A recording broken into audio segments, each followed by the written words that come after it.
कुड़ी धाम गौशाला जो परिवार है, उन सभी की ओर से जिन लोगों ने गौ सेवा में भाग लिया है, गौ सेवा जिन्होंने किया है, उन सब के लिए हम आभारी हैं, हृदय से आभारी हैं। और उनका समस्त कुड़ी धाम परिवार गौशाला आपका स्वागत करता है कुड़ी धाम में। जब भी आपको टाइम मिले तो आप जरूर गौशाला में आप लोग पधार करके और वहाँ का जो प्राकृतिक नज़ारा है, आप सभी लोग उसका दर्शन अवश्य करें। और जो बंधु YouTube से देख रहे हैं और उन लोगों ने राशि भेजी है और नाम अनाउंसमेंट नहीं हुआ है, पांडे जी का नंबर भी नीचे डिस्क्रिप्शन में है। और पांडे जी का जो अकाउंट नंबर है कुड़ी धाम गौशाला का, वो account number bank of Baroda का है। तो उस बैंक ऑफ अकाउंट में जो बैंक ऑफ बड़ौदा का अकाउंट नंबर है, आप लोग उसमें अपनी सहयोग राशि प्रदान कर सकते हैं। और गूगल पे का नंबर भी उसी डिस्क्रिप्शन बॉक्स में है। तो अतः आपसे निवेदन है कि जो लोग संकोचित हो रहे हो अपना नाम बोलने के लिए, तो वो लोग गुप्त नाम की राशि का घोषणा करवा दें और हम आपकी पर्ची आपके व्हाट्सएप पे भेज सकें। इसलिए आप लोग स्क्रीनशॉट लेकर के और जो आपने राशि जो अमाउंट आपने भेजा है उसकी स्क्रीनशॉट लेकर के पांडे जी के नंबर पर आप लोग भेज देंगे। आज कथा का आखिरी दिन है और अनाउंसमेंट भी इसलिए हो रहा है ताकि जितने अधिक से अधिक भक्त लोग हैं जो प्रत्यक्ष कथा श्रवण कर रहे हैं या यूट्यूब से श्रीमद् भागवत भागीरथी में अवगाहन कर रहे हैं, ये परम पावनी माँ भगवती गंगा देवी के तट पर और परम पावनी त्रिभुवन ताप निवारिणी माँ भगवती भागीरथी के तट पर हम लोग श्रीमद् भागवत कथा श्रवण कर रहे हैं। और ऐसे संत महापुरुष के चरणों में बैठ करके ये हम सबका सौभाग्य है। हम सभी लोग उनका आवाहन करें। ओम स्वस्ति न इंद्रो वृद्धस्रवाः स्वस्ति सत्यः भोगा विश्ववेदाः स्वस्ति नस्तार्क्ष्यो अरिष्टनेमिः स्वस्ति नो बृहस्पतिर्दधातु बृहस्पतिर्वामः।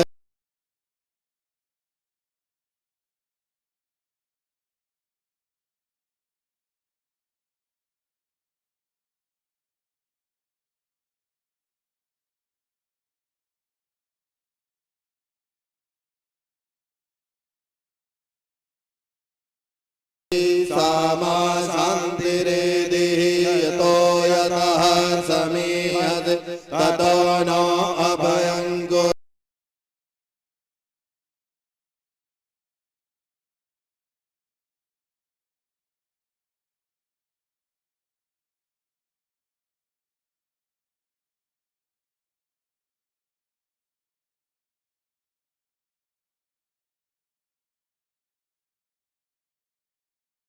के चोभयादतः गावो हग्निरे तस्मात् जाता अजावयः तञ्जगमहि प्रोक्षन् वर्गं जातमग्रतः तेन देवा अयजन्त साध्यारिकयस्य जतपूर्वं व्यदतुः गतिधा कल्पयन्न मुखं किमस्यासीत् किं बाहु किमूरो पादा उच्येते ब्राह्मणोऽस्य मुखमासीत् बाहुराजन्यः कृता ओरो तदस्य पद्मेस्यः पद्भ्यां गुंसूत्रो अजायत चन्द्रमा मनसो जातश्चक्षुः सूर्यो अजायत श्रोत्राद्वायुश्च प्राणस्य मुखात् अग्निरजायत नाभ्या आसीदन्तरिक्ष गुंसीर्णोर्द्यौः समवर्तत पद्भ्यां भूमिर्दिशः श्रोतान् तथा लोकान् अकल्पयन्न चतुर्गेण हविका देवा यज्ञमतन्वत वसन्तोऽस्यासीदाजं ग्रीष्म इदमः सरद्धविः सप्तास्यासन् परिधयस्त्रिः सप्तसमिदाः क्रीडाः देवा द्वन्द्वगन्धानावगामदं परुषं पशुं जग्नेन जग्यमयजन्त देवास्तानि धर्माणि प्रथमान्यासन्न तेहनाकं महिमानः सजन्त जगत्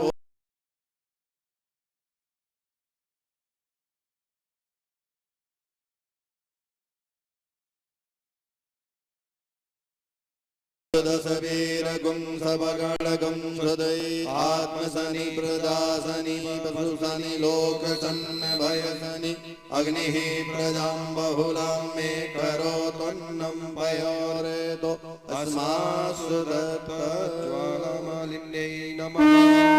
पुराणपुरुषोत्तमाय नमः।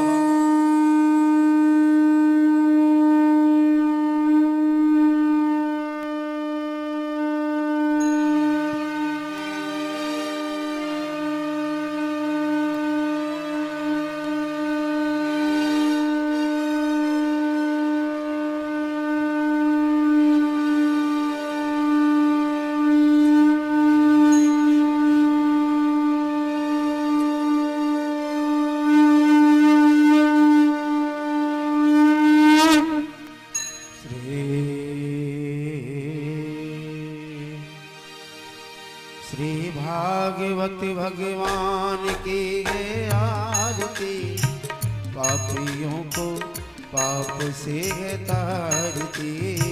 भागवत भगवान की है आरती, पापियों को पाप से है तारती। भगवान की है आरती, पापी पाप से है तारती। भागवत भगवान की है आरती, पापियों को पाप से है तारती। ये अमर ग्रंथ ये मुक्ति पंथ ये पंचम वेद निराला, नव ज्योति जगाने वाला। ये अमर ग्रंथ ये मुक्ति पंथ ये पंचम वेद निराला, नव ज्योति जगाने वाला। हो नव ज्योति जगाने वाला, नव ज्योति जगाने वाला। हरि नाम यही हरि ध्यान यही, हरि नाम यही हरि ध्यान यही, प्रभु के महिमा की आरती। पापियों को पाप से है तारती। भागवत भगवान की है आरती, पापियों को पाप से है तारती। शांत गीत पावन पुनि पापों को मिटाने वाला।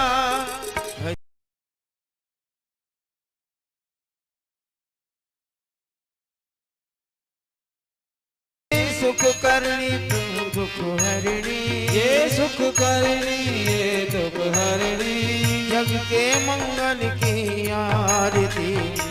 पापियों को पाप से है तारती। भागवत भागवत भगवान की है आरती, पापियों को पाप से है तारती। पापियों को पाप से है तारती। जलेन शीतलीकरणं पुष्पैरेवाभिवन्दनं आराधिक्यं समर्पयामि। हस्ते गन्धपुष्पं गृहीत्वा अतमन्तपुष्पाञ्जलिं हरिः ओम्। जगनेन यज्ञमयजन्त देवास्तानि धर्माणि प्रथमान्यासन्ना, ते हनागं महिमानः सजन्त यत्र पूर्वे चाद्याः सन्ति देवाः। हरिः ओम्। एकदन्ताय विद्महे वक्रतुण्डाय धीमहि तन्नो दन्ति प्रचोदयात्। हरिः ओम्। नन्दनन्दनाय विद्महे यशोदानन्दनाय धीमहि तन्नो कृष्णः प्रचोदयात्। हरिः ओम्। वृषभानुजायै च विद्महे कृष्णप्रियायै च धीमहि तन्नो श्रीराधा प्रचोदयात्। सेवन्तिका वकुलचम्पकपाटलाब्जै पुन्नागजातकरवीररसालपुष्पै बिल्वप्रवाल तुलसीदलमञ्जरीभिस्त्वां पूजयामि जगदीश्वर मे प्रसीद। नानासुगन्धिपुष्पाणि यथा कालोद्भवानि च पुष्पाञ्जलिर्मया दत्तगृहाण परमेश्वर गृहाण परमेश्वरी।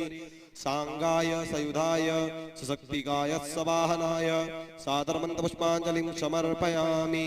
पुराण पुरुषोत्तम भगवान की, व्यास भगवान की, व्यास नंदन भगवान की जय हो, गंगा मैया की जय हो, श्री सद्गुरुदेव भगवान की जय, व्यास जी महाराज की जय हो, जय जय श्री राधे श्याम। राधे राधे श्री राधे श्री राधे।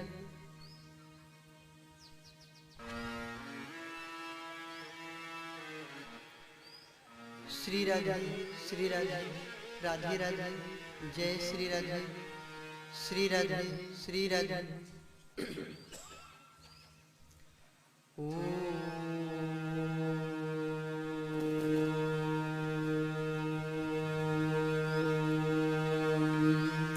श्री परमात्मने नमः। हरे नमः। श्री गुरु चरण कमलेभ्यो नमः। श्री वैष्णवेभ्यो नमः।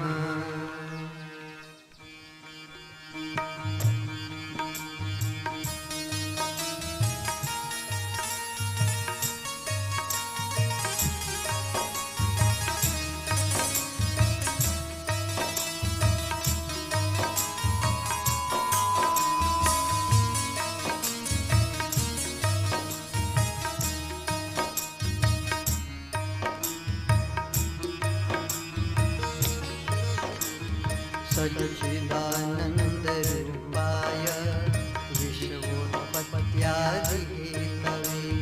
तापत्रय विनाशाय श्रीकृष्णाय वयं नमः। श्रीकृष्णाय वयं नमः। श्रीकृष्णाय वयं नमः। तापत्रय विनाशाय श्रीकृष्णाय वयं नमः। कृष्णाय वयं नमः। श्रीकृष्णाय वयं नमः।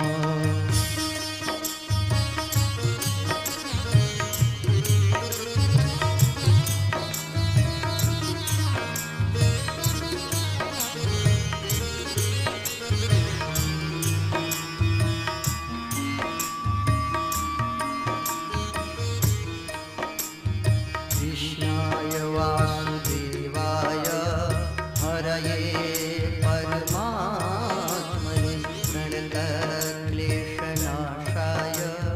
गोविन्दाय नमो नमः। गोविन्दाय नमो नमः। गोविन्दाय नमो नमः।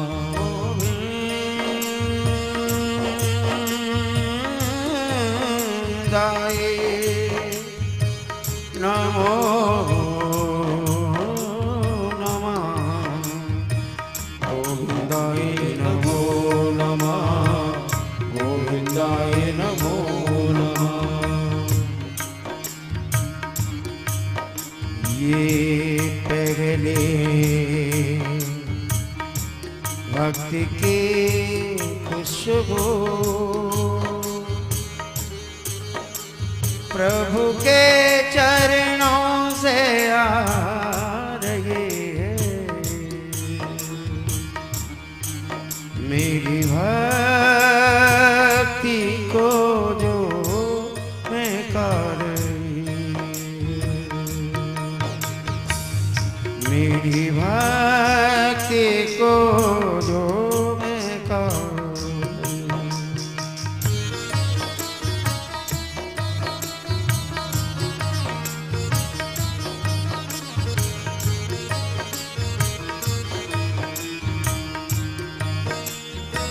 ये मन देखता है आंखें न देख पाई। मन देखता है आंखें न देख पाई। प्रभु के भजन में वीरता गवाई। प्रभु के भजन में वीरता गवान राम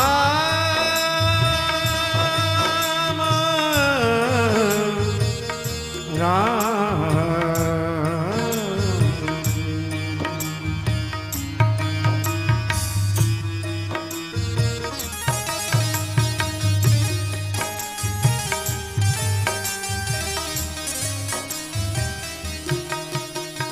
वसुदेव सुतं देवं कंसचाणूरमर्दनं देवकी परमानन्दं कृष्णं वन्दे जगद्गुरुं श्री कृष्णं वन्दे जगद्गुरु कृष्णं वन्दे जगद्गुरु कर गया कान्हा मिलन का वादा यमुना किनारे खड़ी है कब से राधा अब तक ये मिलन की ना अब तक आई मिलन की बुरा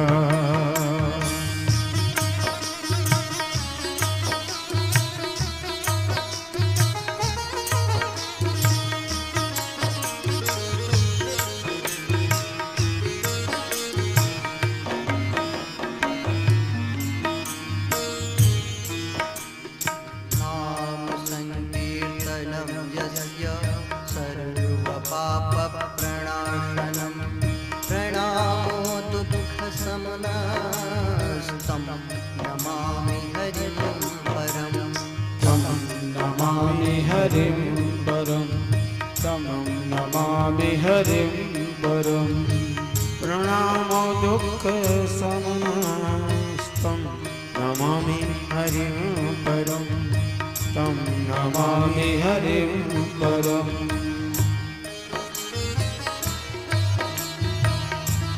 राधे राधे राधे राधे राधे कहीं राधे राधे राधे राधे राधे कहिए राधे राधे राधे राधे राधे कहिए राधे राधे राधे राधे राधे कहिए यही विधि राखे राम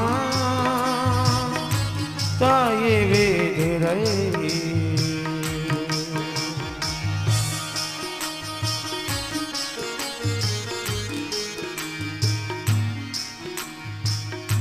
राधे श्याम राधे श्याम राधे श्याम कहिए राधे श्याम राधे श्याम राधे श्याम कहिए राधे श्याम राधे श्याम राधे श्याम कहिए जाहि विधि राखे राम ताहि विधि रहिए जाहि विधि राखे राम ताहि विधि रहिए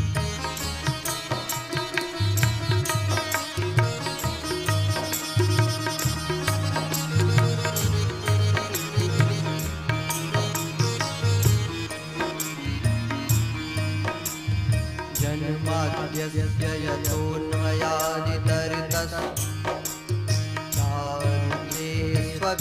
यतोऽन्वयादितरितस्तावदेष्वभिज्ञस्वराट् तेने ब्रह्महृदाय आदिकवये मुह्यन्ति यत् सूरयः मुह्यन्ति अतिसूर्या मुह्यन्ति अतिसूरयः मुह्यन्ति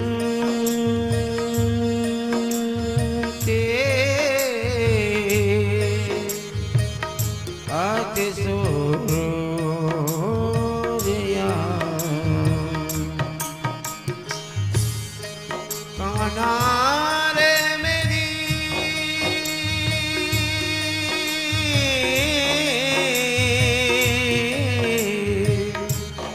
कान्हा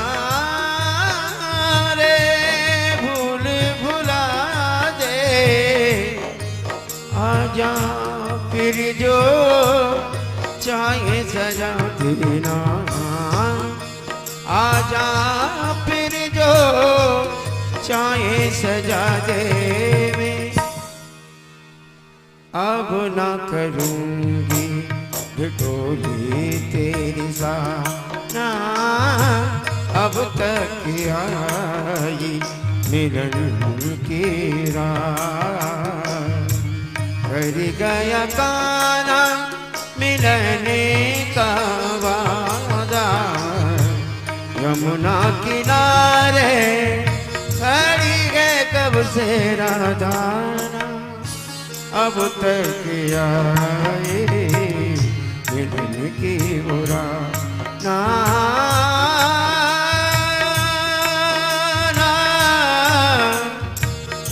अब तक आए मिलन की बुरा।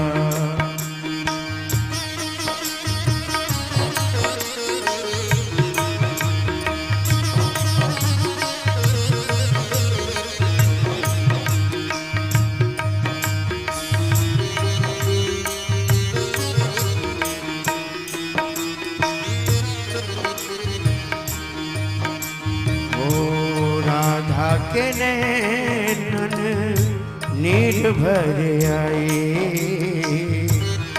राधा के नैनों में नीर भर आई।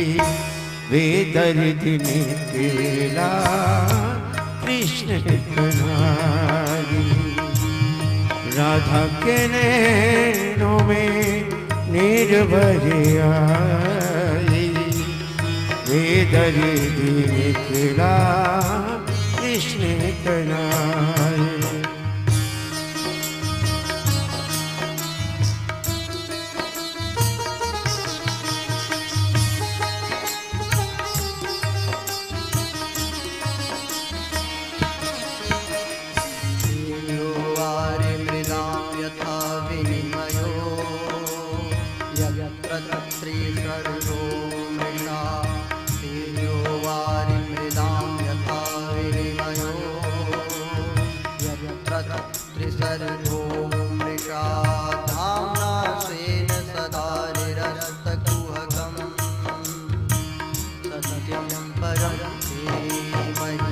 सत्यं परम धीमहि, सत्यं परम धीमहि, सत्यं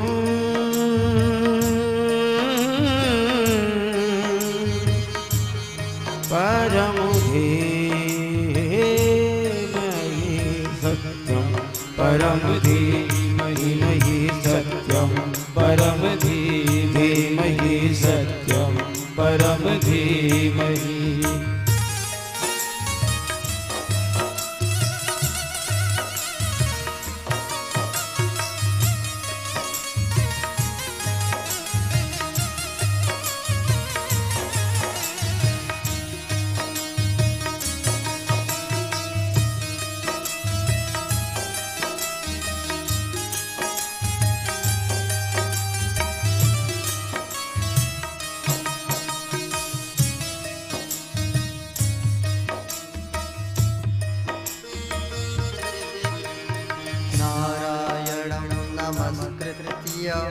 नरं चैव नरोत्तमं देवीं सरस्वतीं व्यासं ततो जयमुदीरये।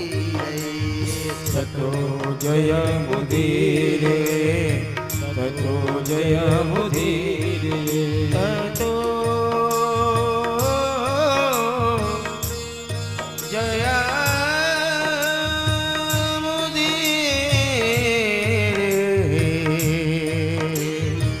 ततो जयमुदीरये, ततो जयमुदीरये, ततो जयमुदीरये।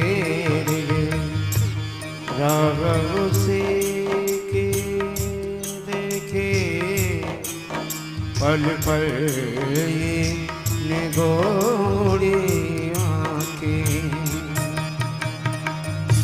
तन को डसे तने आए, अब का के कतिनादा।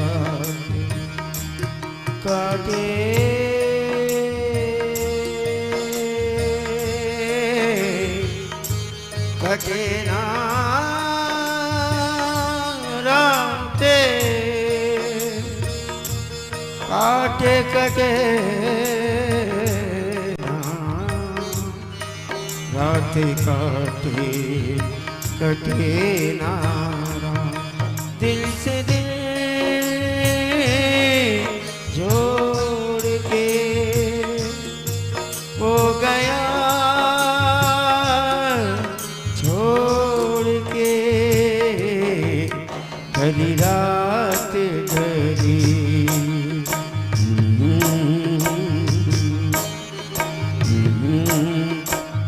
घड़ी रात घड़ी नहीं सोई में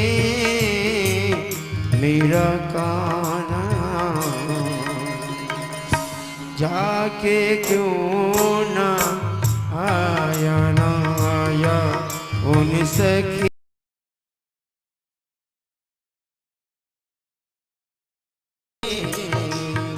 उन मानतोष में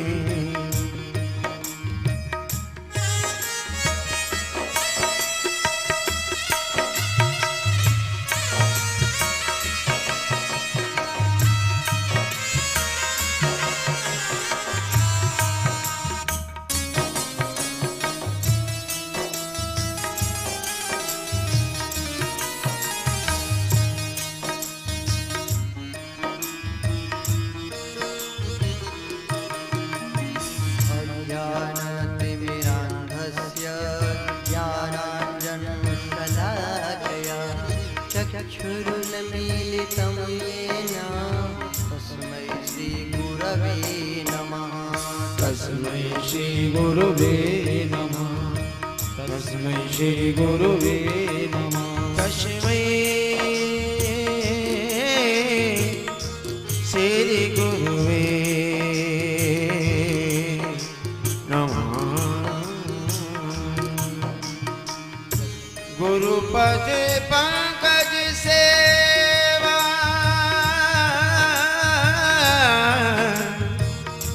तीसरी ते अमान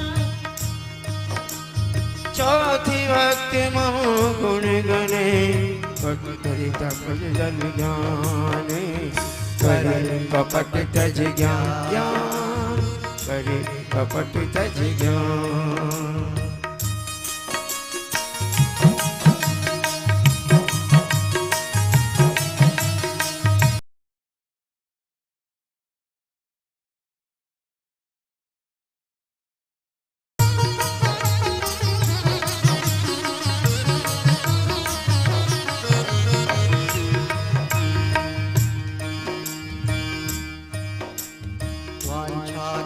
वाञ्छाकल्पतरुभ्यश्च कृपासिन्धुभ्यैव च पतितानां पावनेभ्यो वैष्णवेभ्यो नमो नमः वैष्णवेभ्यो नमो नमः वैष्णवेभ्यो नमो नमः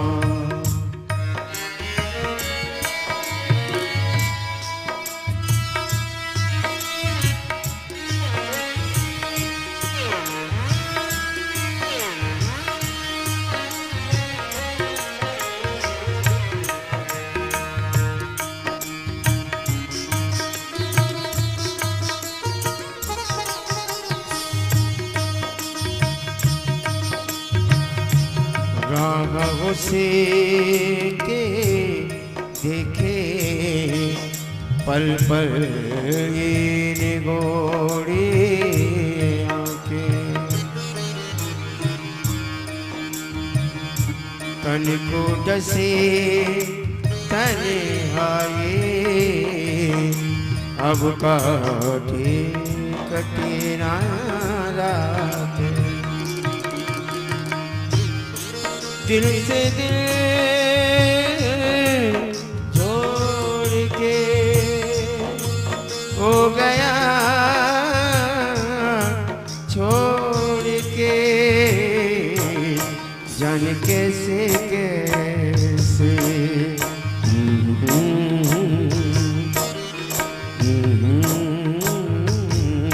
जान कैसे कैसे सपने पे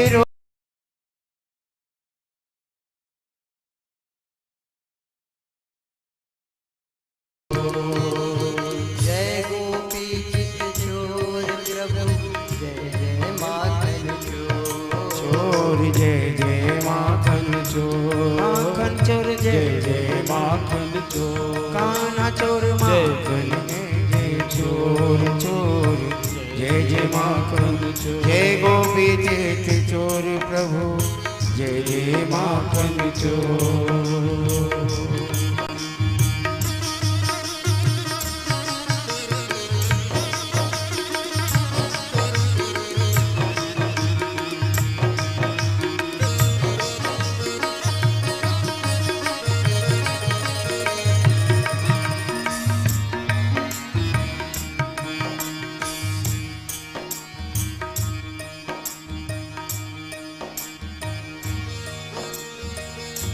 राधे श्याम राधे श्याम राधे श्याम कहिए, राधे श्याम राधे श्याम राधे श्याम कहिए। जही विधि राखे राम ताहि विधि रहिए, जही विधि राखे राम ताहि विधि रहिए। जाहि विधि राखे राम ताहि विधि रहिए, जाहि विधि राखे राम ताहि विधि रहिए। राधे श्याम राधे श्याम राधे श्याम।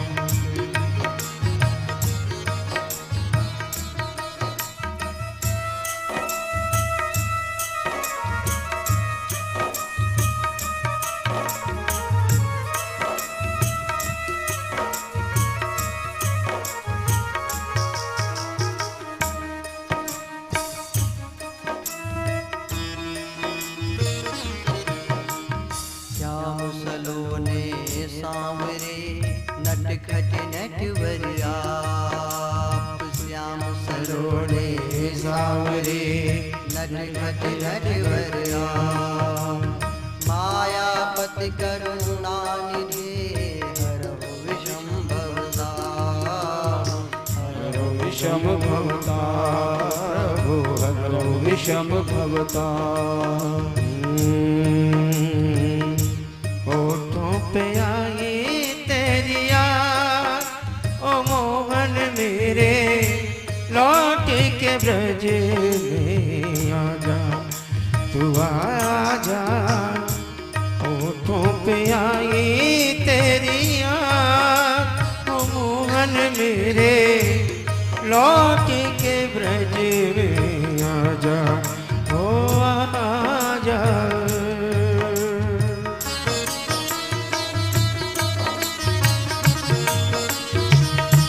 आके बरस गई कितनी घटाएं, आके गुजर गई कितनी हवाएं, और बरस गई कितनी घटाएं।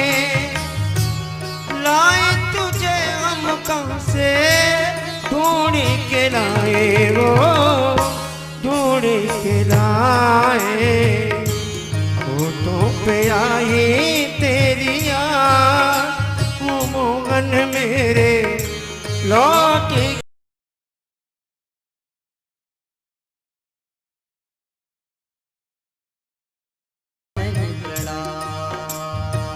सतगुरु के पद कमल करता नहीं प्रणाम। मैं सेवक हूँ बावरा नाम दास श्रीकांत, नाम दास श्रीकांत कांत नाम दास श्रीकांत। मैं सेवक हूँ बाबुरा बाबुरा बाबुरा। मैं सेवक हूँ बाबुरा नाम दास श्रीकांत। मैं सेवक हूँ बाबुरा नाम दास श्रीकांत। मैं सेवक हूँ बाबुरा नाम दास श्रीकांत।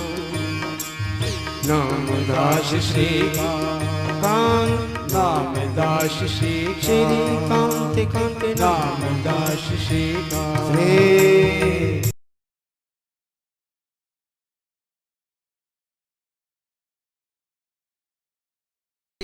जय हो सब सप्तपुरियों की जय हो सप्त ऋषियों की जय हो सप्त चिरंजीवियों की जय हो नवग्रहों की जय हो नव योगेश्वरों की जय हो नव कन्याओं की जय हो पंच कन्याओं की जय हो गंगा मैया की जय हो यमुना मैया की जय हो सरस्वती माता की जय हो प्रयागराज की जय हो गौ माता की जय हो धरती माता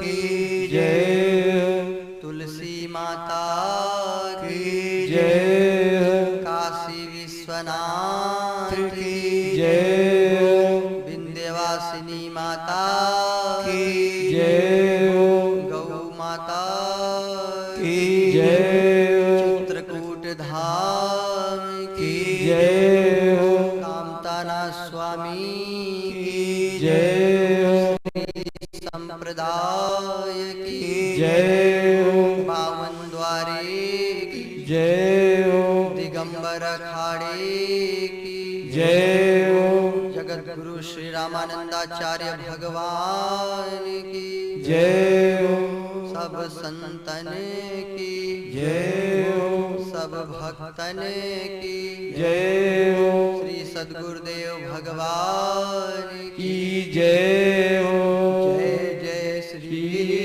राधे जय जय श्री राधे जय जय श्री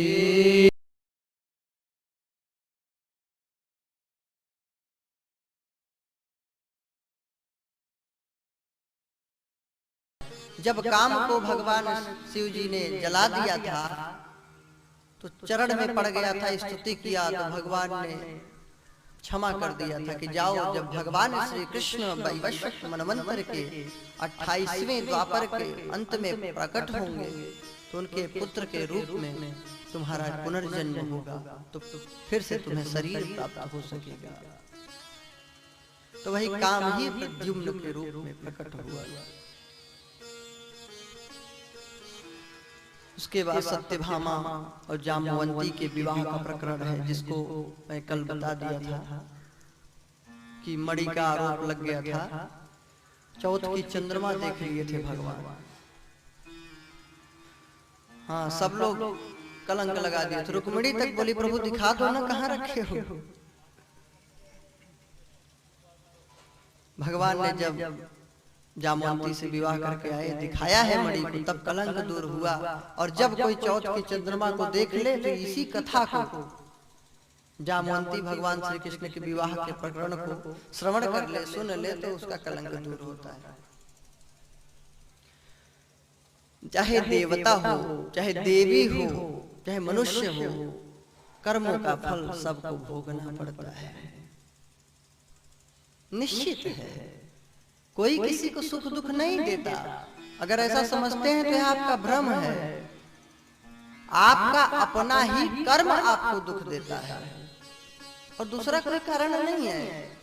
काहू न को सुख दुख कर दाता, काहू न को सुख दुख कर दाता, निज कृत कर्म भोग सब भ्राता, निज कृत कर्म भोग सोनु भ्राता, करे जो कर्म पावे फल सोई, करे जो कर्म पावे फल सोई, निगम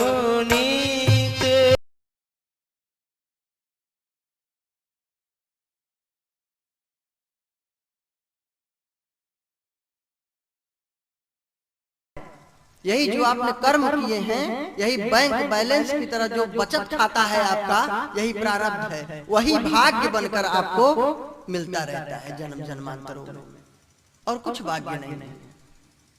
हाँ, कृपा है, भगवान कृपा करते हैं। भाग्य से नहीं मतलब कृपा कर दिए।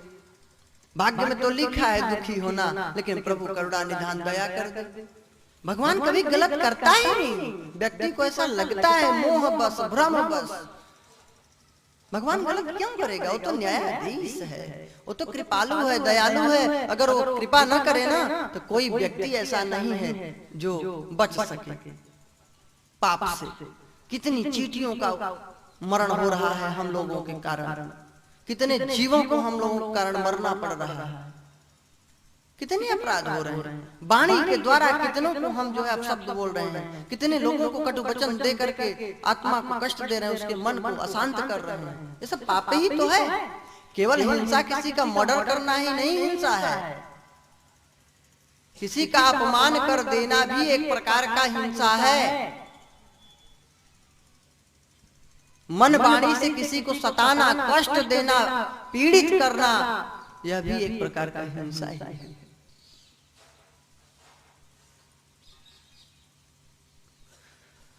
तो कलंक लगता है चंद्रमा को देखने से। यह देवता है, फिर भी इसको देखने से कलंक क्यों? क्योंकि कर्म की ऐसी विधान भगवान ने किया है। महाराज दशरथ भगवान रामचंद्र जी के पिता कहलाए, फिर भी जब मरे तो पानी देने वाला एक भी बालक उनके पास उपस्थित नहीं था। कर्म का विधान नहीं। कल को कहते भगवान राम के पिता थे भाई, समर्थ को नहीं दोष गुसाई। कलंक लगाते। भगवान ने कहीं अंगुली उठाने के लिए छोड़ा ही नहीं है। मुक्ति मिली उनकी, भगवत धाम गए, लेकिन कर्म का विधान, उन्हें भी पुत्र वियोग में कष्ट पाना पड़ा। जैसे श्रवण कुमार के वियोग में अंधी माता पिता तड़प के मर गए थे। तो कर्म का विधान है, उसको भोगना ही पड़ेगा। चंद्रमा ने अपराध किया था, उसको कलंक लगा। तो ये आप भूल जाइए कि समर्थ है तो पाप नहीं लगेगा, नहीं, दंड मिलेगा। क्योंकि सबसे बड़ा जो सुप्रीम पावर है भगवान श्री कृष्ण, आदि पुरुष नारायण, आदि पुरुष शिव, आदि पुरुष शक्ति राधा देवी, जो भी कह लीजिए, उस जो आदि शक्ति है, परमेश्वर है, विराट पुरुष है, स्वराट पुरुष है, जगदाधार है, जगदीश्वर है, उसको किसी नाम से आप पुकार लीजिए, है वो एक ही तत्व। एज ए वाटर, जैसे बोल दिए पानी, एक्वा जल, नीर, तोय, वारी, कुछ भी बोल लीजिए, लेकिन वो पानी तत्व एक ही है, उसमें परिवर्तन होने वाला नहीं है। लेकिन यह तब समझ में आता है जब उठ गया पर्दा दुई का, उठ गया पर्दा दुई का, दरमिया से देख ले, अब तेरी तस्वीर मैं हूं, तू मेरी तस्वीर है, अब तेरी तस्वीर मैं हूं, तू मेरी तस्वीर है। जब आपका अज्ञान का, अहंकार का पर्दा हट जाएगा, तब आपको इस तत्व का बोध होगा,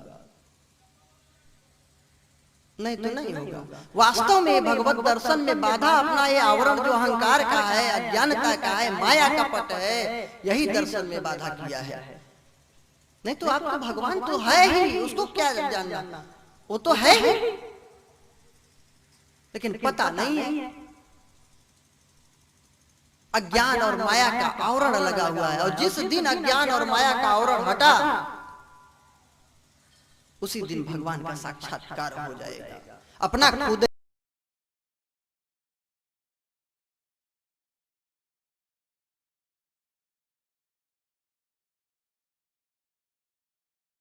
शास्त्रों के हिसाब से, और ये पूरा लेखा जोखा करते हैं।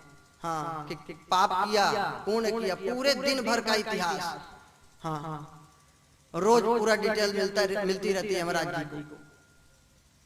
हम सोचते हैं भगवान नहीं जानता, भगवान सब जानता है। उसको क्या किसको देना है, सब उसको अनुभव है। ये हमारी अज्ञानता है, मूर्खता है।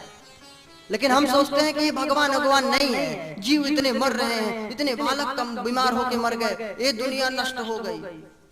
ऐसा नहीं है, सब अपने अपने कर्मों के अनुसार फल भोग रहे हैं। हाँ, सावधानी रखनी चाहिए, सतर्कता रखनी चाहिए, भक्ति करनी चाहिए, अच्छे कर्म करना चाहिए। कर्म के अनुसार होगा तो जाके हम आग में कूदें और कहते भगवान बचा ले, तो भगवान बैठा तो है, बोल तो रहा है कि मत कूदो आग में जल जाओगे, क्या कूदने जा रहे हैं। भगवान जो कुछ दिया है संतोष करें, ये ईश्वर की कृपा है, हम इसी योग्य रहे होंगे शायद।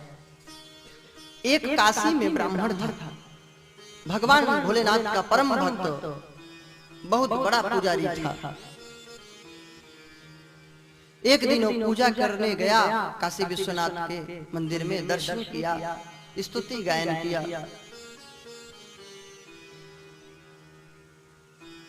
फिर रास्ते में उसको कांटे चुभ गए, खून निकलने लगा, और देखते हैं कि वहीं एक चोर जा रहा था, उसको सोने की थाली मिल गई।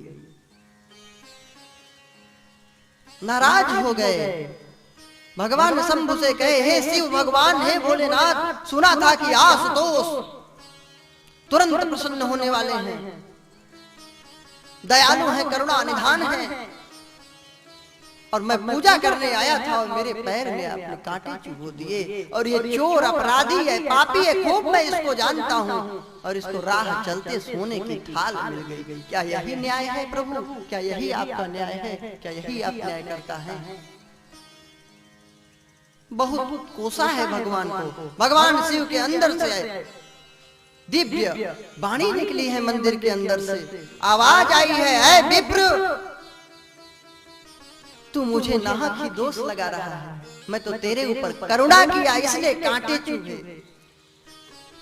तूने इतने पाप किए थे पूर्व जन्म में, कुकर्म किए थे कि आज के दिन तुझे सूली पे लटकना लिखा था, लेकिन मेरी करुणा थी।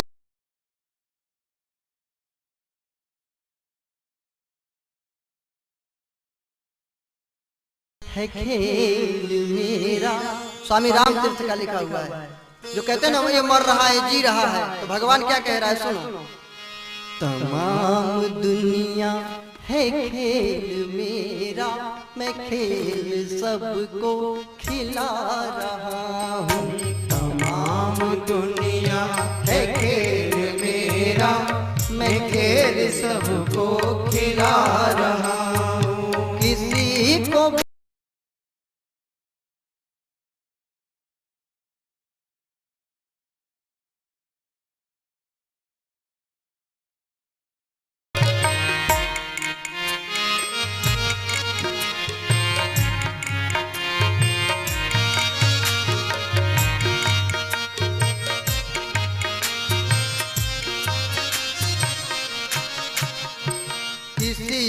गर्दन में तो के लानत, किसी की गर्दन में तो के लानत।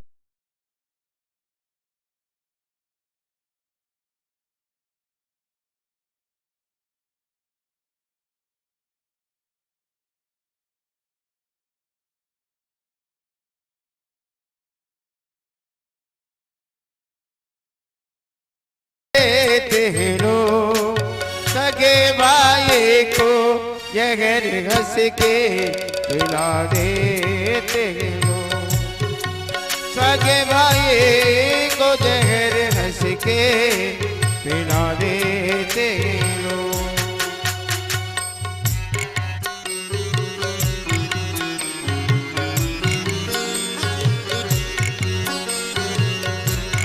आखिरों ना भी ना चाहे तो रुला देते हो, आखिरों ना भी ना, आखिरों ना भी ना चाहे तो रुला देते हो। सगे भाई को जहर घस के पिला देते हो, सगे भाई को जहर हंस के पिला देते हो।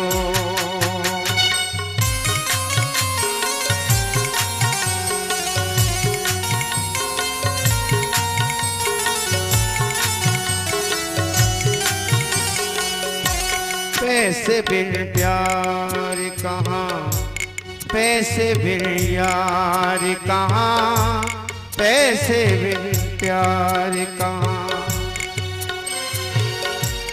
ये देखा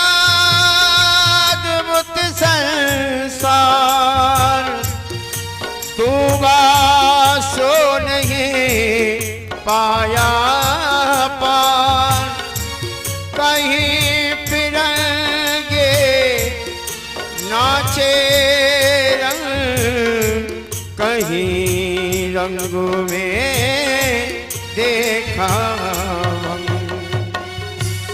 जो देखा सो मन का गंदा लोभ मोह माया का बंदा छोटे हंसते लालच बड़े सबको अपनी अपनी पड़ी छोटे हंसते लालच बड़ी यहाँ सबको अपनी अपनी पड़े पैसे भी यार कहाँ पैसे भी प्यार कहाँ पैसे भी यार कहाँ गैर तो गैर अपनों का एतबार कहाँ गैर तो गैर अपनों का एतबार कहाँ आज है ऐसा धर्म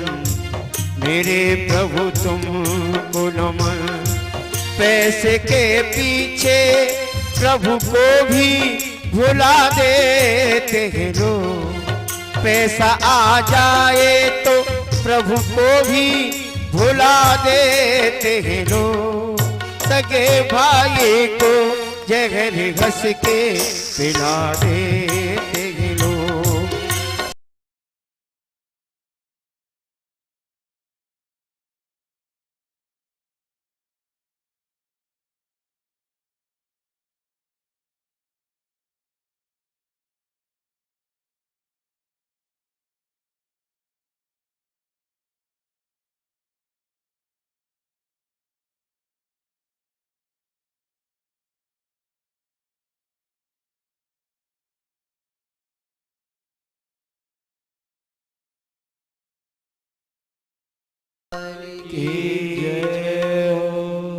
द्वापर युग की बात नहीं है केवल त्रेता की सतयुग सब जगह की यही कथा है। कलयुग में भी पहले एक नरकासुर था, आज हर घर में नरकासुर है। अब हर घर में रावण बैठा, इतने राम कहां से राम। कल युग बैठा मार कुंडली, जाऊं तो मैं कहां जाऊं। कल युग बैठा मार कुंडली, जाऊं तो मैं कहां जाऊं। अब हर घर में रावण बैठा, इतने राम कहां से लाऊं। अब हर घर में रावण बैठा, इतने राम कहां से लाऊं। अब हर घर में नरकासुर। बंदी गृह में पड़ी कन्याओं ने निवेदन किया है, राजकुमारियों ने भगवान सत्यभामा को लेकर करके पहुंचे हैं। नरकासुर का उद्धार किया है, भौमासुर का। 16,000 राजकुमारियों को रथ के द्वारा पालकी में बिठा करके उनके घरों को भेजवा दिया है। लोग कहते हैं भगवान ने 16,000 राजकुमारियों से विवाह किया। 8 पटरानियां थी, 16,108। इतना विवाह करने की जरूरत क्या थी?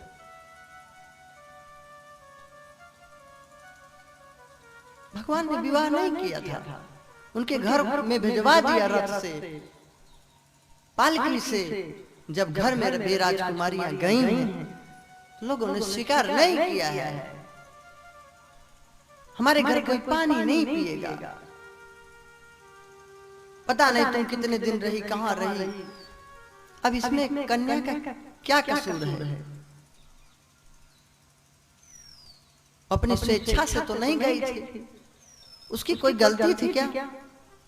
माँ बाप की गलती थी, उन्हें स्वीकार करना चाहिए था। जब सब लोगों ने नहीं स्वीकारा है, भैया ने, मैया ने, पिता ने, तब राजकुमारियां आत्महत्या करने के लिए विवश हो गई हैं कि अब तो विष खाना ही एकमात्र उपाय है। मरने के लिए ज्यों ही तैयार हुई हैं, भगवान द्वारिकाधीश प्रकट हो गए कि चिंता मत करो, जिसका कोई नहीं है उसका मैं हूँ।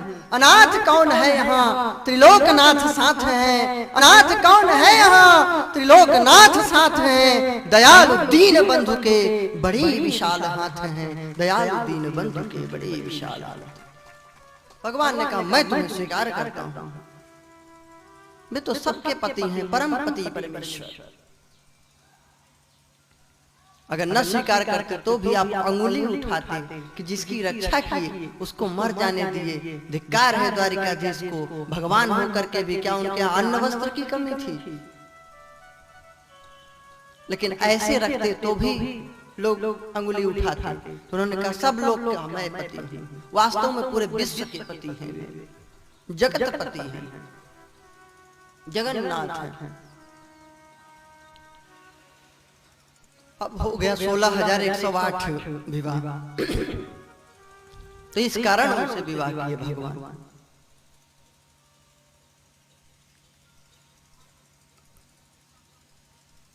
आगे द्विविध का उद्धार का प्रसंग है। बलभद्र जी का ब्रज गमन होता है, ब्रज गोपियों से मिलते हैं, यशोदा मैया इत्यादि से मिलते हैं।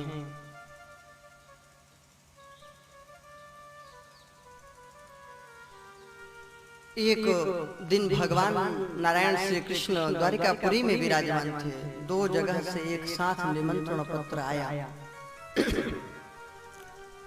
एक तो मगध देश, जिसको आजकल आप बिहार नाम से जानते हैं, वहां का राजा था जरासंध, कंस का ससुर लगता था। एक कंस का ससुर ही था, महादुष्ट। इधर रासु यज्ञ कर रहे थे युधिष्ठिर जी महाराज। इनकी एक राजधानी थी इंद्रप्रस्थ, जिसको आप इस समय दिल्ली नाम से जानते हैं। उस समय भी राजधानी थी, इस समय भी राजधानी है। उस समय जंगल था, दुर्योधन के बंटवारे में हस्तिनापुर दिया गया और युधिष्ठिर जी महाराज को जंगल। फिर भी इतने परिश्रमी और पुरुषार्थी थे कि उस जंगल को भी महल बना दिए। तो अपने अंदर पुरुषार्थ होनी चाहिए। किसी के दिए हुए धन से आप कितने दिन राज्य करेंगे? भगवान की कृपा और अपने अंदर पुरुषार्थ, यही दो गुण आपको महान बना देते हैं। तो इंद्रप्रस्थ से निमंत्रण आया रासु यज्ञ का, और मगध देश के कैदी राजाओं ने भेजा है निमंत्रण।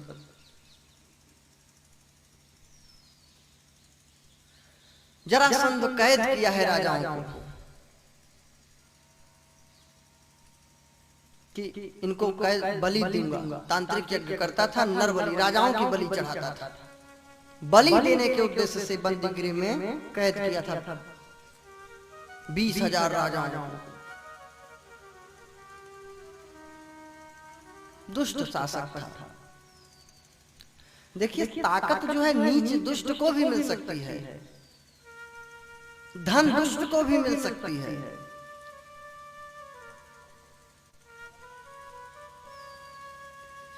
सुतदारा और लक्ष्मी पापी के भी हों, लेकिन संत मिलन और हरि भजन तुलसी दुर्लभ हों। ये दुर्लभ है। उद्धव जी ने कहा, प्रभु आप तो राजसूय यज्ञ में चलिए, एक पंथ दो काज। बोले कैसे? कि राजसूय यज्ञ में जब पधारेंगे तो वहां तो सब कार्य राजाओं को करना है और सब लोग अपना एक छत्र सम्राट युधिष्ठिर जी को मानेंगे, और नहीं मानेगा जो तो उससे युद्ध करना पड़ेगा। और जरासंध तो मानने वाला नहीं, तो उसका भी उद्धार हो जाएगा। भगवान ने कहा ये बात ठीक है, राजसूय यज्ञ में पधारे। वहां अर्जुन और भीम को लेकर के गए हैं, जरासंध से युद्ध हुआ है। 27 दिनों तक युद्ध चली है। भीम ने कहा मरने वाला है नहीं, और मुझे पीटे पड़ा है। रात में भगवान सो रहे थे, सोचे अब धीरे से निकल लो। निकलने लगे, तुरंत भगवान देखे कि भीम भाग रहा है, पकड़े दुपट्टा, है कहां जा रहा है? बस खाने में ही आगे है, रुक जाओ, कल तुम्हें विजेता बना देंगे। भीम रुक गए। दूसरे दिन युद्ध हुआ। 28वें दिन भगवान ने एक तिनके को, एक पत्ते को लिया है और फाड़ा है, विपरीत दिशाओं में दोनों भागों को फेंक दिया है। भीम ने वैसा ही किया, उसके शरीर को फाड़ करके दायां अंग बाएं तरफ, बायां अंग दाहिने तरफ फेंक दिया, तो उसका उद्धार हो गया। बोलिए भक्तवत्सल भगवान की जय हो। यह बृहद्रथ का पुत्र था। चंडकौशिक ऋषि जी इसको एक फल दिए थे, उस फल को ले आया था। आप उसकी 2 रानियां थी, आधे आधे खा ली, इसलिए आधा आधा पुत्र हुआ था। जंगल में फेंक दिए थे। जरा नामक राक्षसी ने जोड़ दिया था, इसलिए उसका नाम जरासंध पड़ गया था। किस टेक्नोलॉजी से जोड़ा था वही जाने जरा नामक राक्षसी, लेकिन ऐसा जोड़ा था कि वो बीच से फट जाता था, फिर जुट जाता था, फिर फट जाता था, फिर जुट जाता था। तो विपरीत दिशाओं में जब फेंके तब उसका उद्धार हो गया।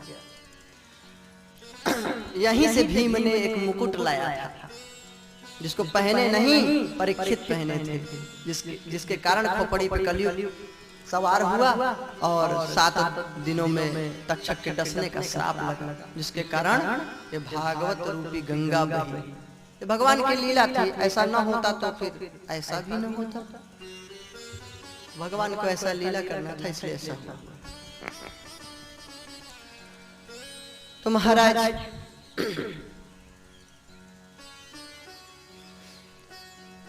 आए हैं इंद्रप्रस्थ में। यहाँ राजसूय यज्ञ पूर्ण होने लगा। ये हुआ राजसूय यज्ञ में सर्वप्रथम पूजा किसकी हो?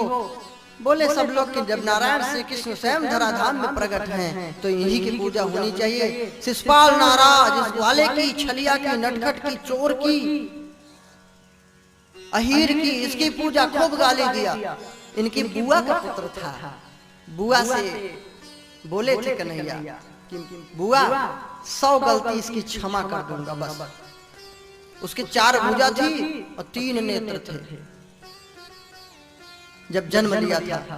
तो ये हुआ कि जिसके गोद में चला जाएगा, जब तीसरी नेत्र हट के 2 ही नेत्र बचेंगे और 4 भुजा की जगह 2 भुजा, तो बोले कि जान लेना उसी के हाथों इसकी मृत्यु होगी। बड़ा विचित्र बालक था वो। भगवान की गोदी में जब गया तो उसके 2 भुजा हट गई, तीसरा नेत्र हट गया। तो बुआ प्रार्थना करने लगी कन्हैया से कि इसको मारना नहीं। भगवान ने कहा देख बुआ, मैं ज्यादा तो नहीं लेकिन 100 गलती को क्षमा कर दूंगा। तो बोली इतना बहुत है, इतना गलती काहे को एक बार में करेगा। लेकिन अब पापी था, दुष्ट था, इसका भी धराधाम से जाना जरूरी था। ऐसे अराजक तत्वों को धरती पर रहने का अधिकार नहीं है। काम के न काज के दुश्मन अनाज के, हाँ, अनाज के दुश्मन धरती के भार।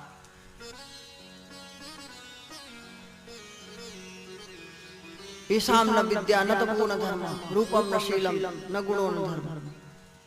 ईशाम न विद्या न तपो न दानम, रूपम न शीलम न गुणो न धर्म। ते मर्त्य लोके भुवि भार रूपा मनुष्य रूपेण मृगाश्चरन्ति।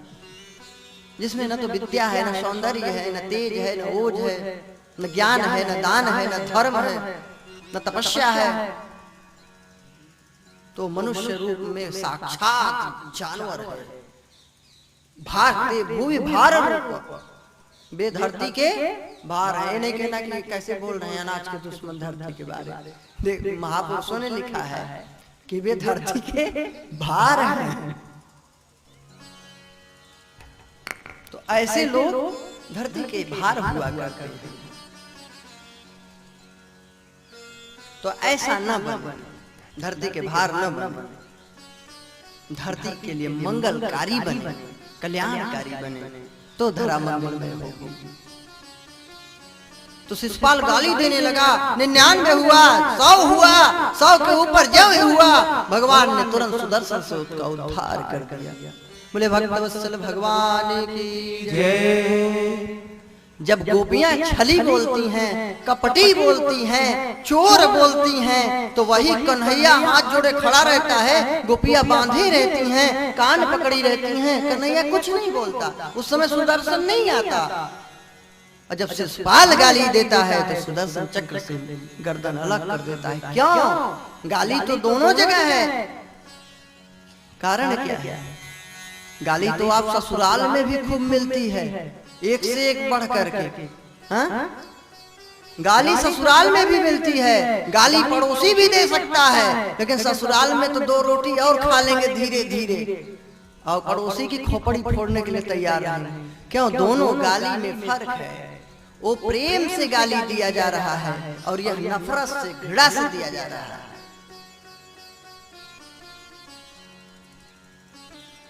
शब्द वही है, लेकिन भाव के कारण दोनों का भाव बदल।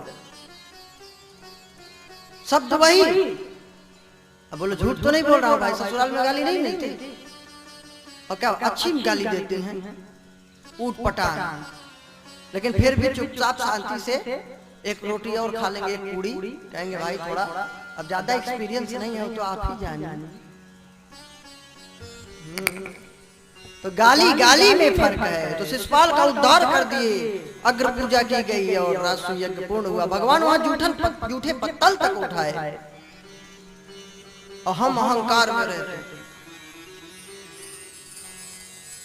भगवान राम को भी गाली मिली थी, ऐसा नहीं है, आप ही बर को थोड़ी मिली है, उनको भी गाली मिली थी।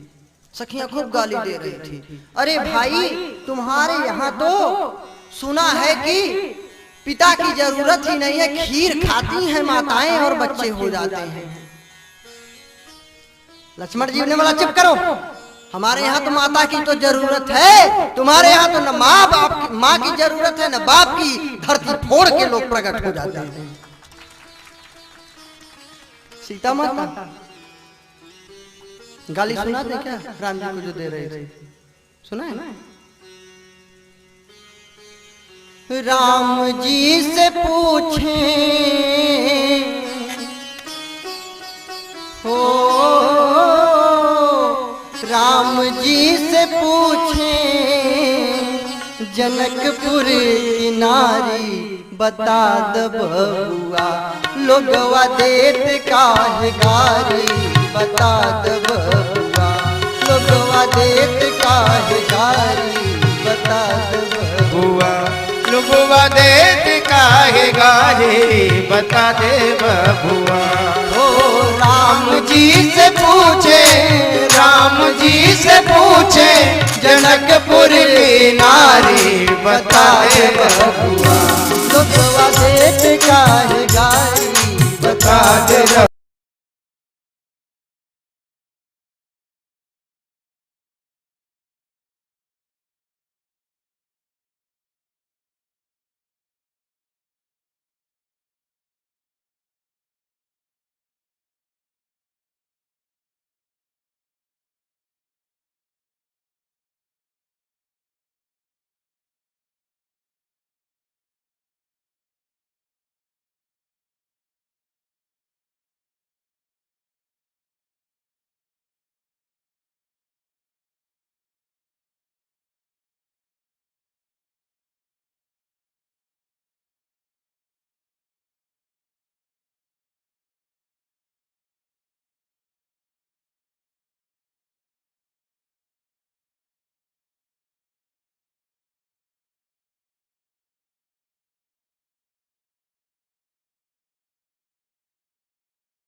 काहे गारी बता दे बबुआ।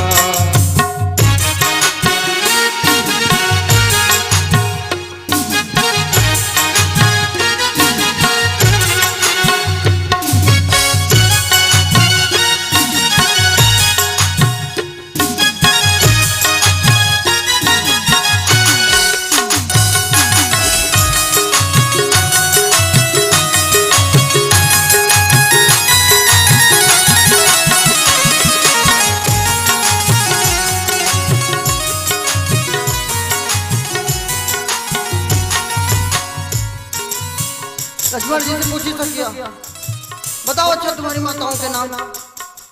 भरत जी झट से बोल पड़े, रहा नहीं गया।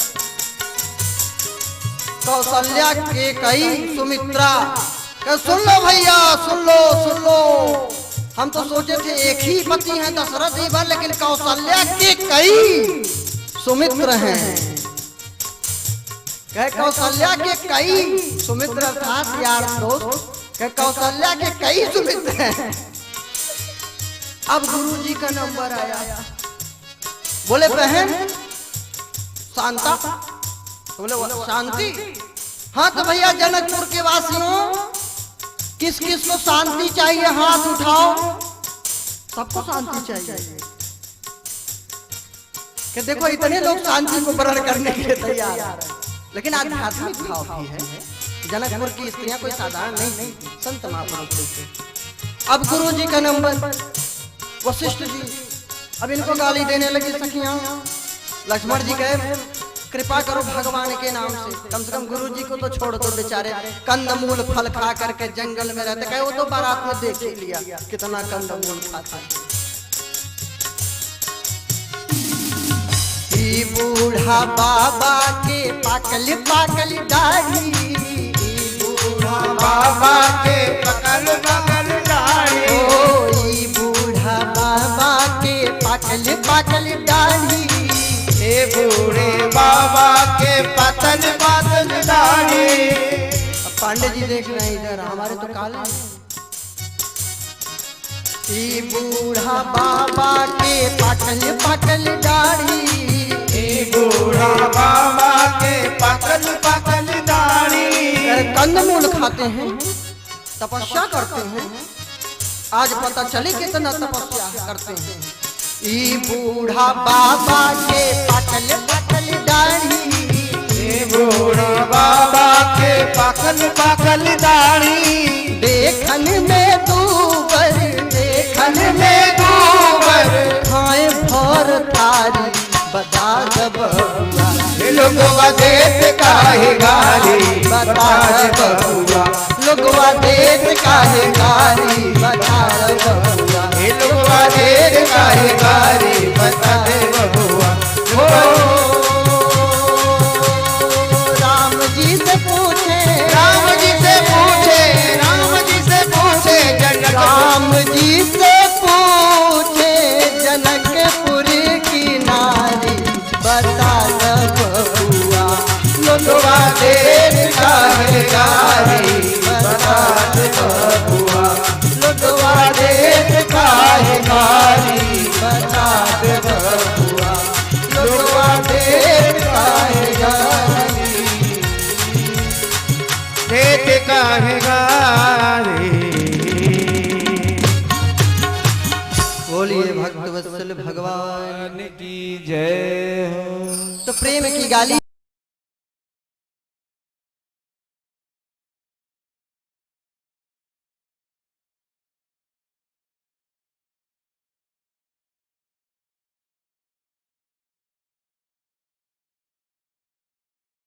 आपको दान दिया गया है, आप उसका भरण पोषण करें, उसका ध्यान दें, उसको प्रेम दें। ऐसा नहीं है, एक ही का कर्तव्य नहीं बताया गया शास्त्रों में, दोनों पक्ष की बात की गई है। इसीलिए इसको बोला जाता है हंस है। हंस क्या करता है? नीर क्षीर बिलगाए, दूध और पानी में भेद करता है। आप हंस के सामने दूध पानी रख दीजिए तो दूध को पी लेगा, पानी छोड़ देगा। वो जानता है कि यह दूध है और यह पानी। अब ऐसा नहीं सोचना कि जो है दूध ही रख दो तो उसमें से पानी अलग हो जाएगा, फिल्टर थोड़ी लगा है।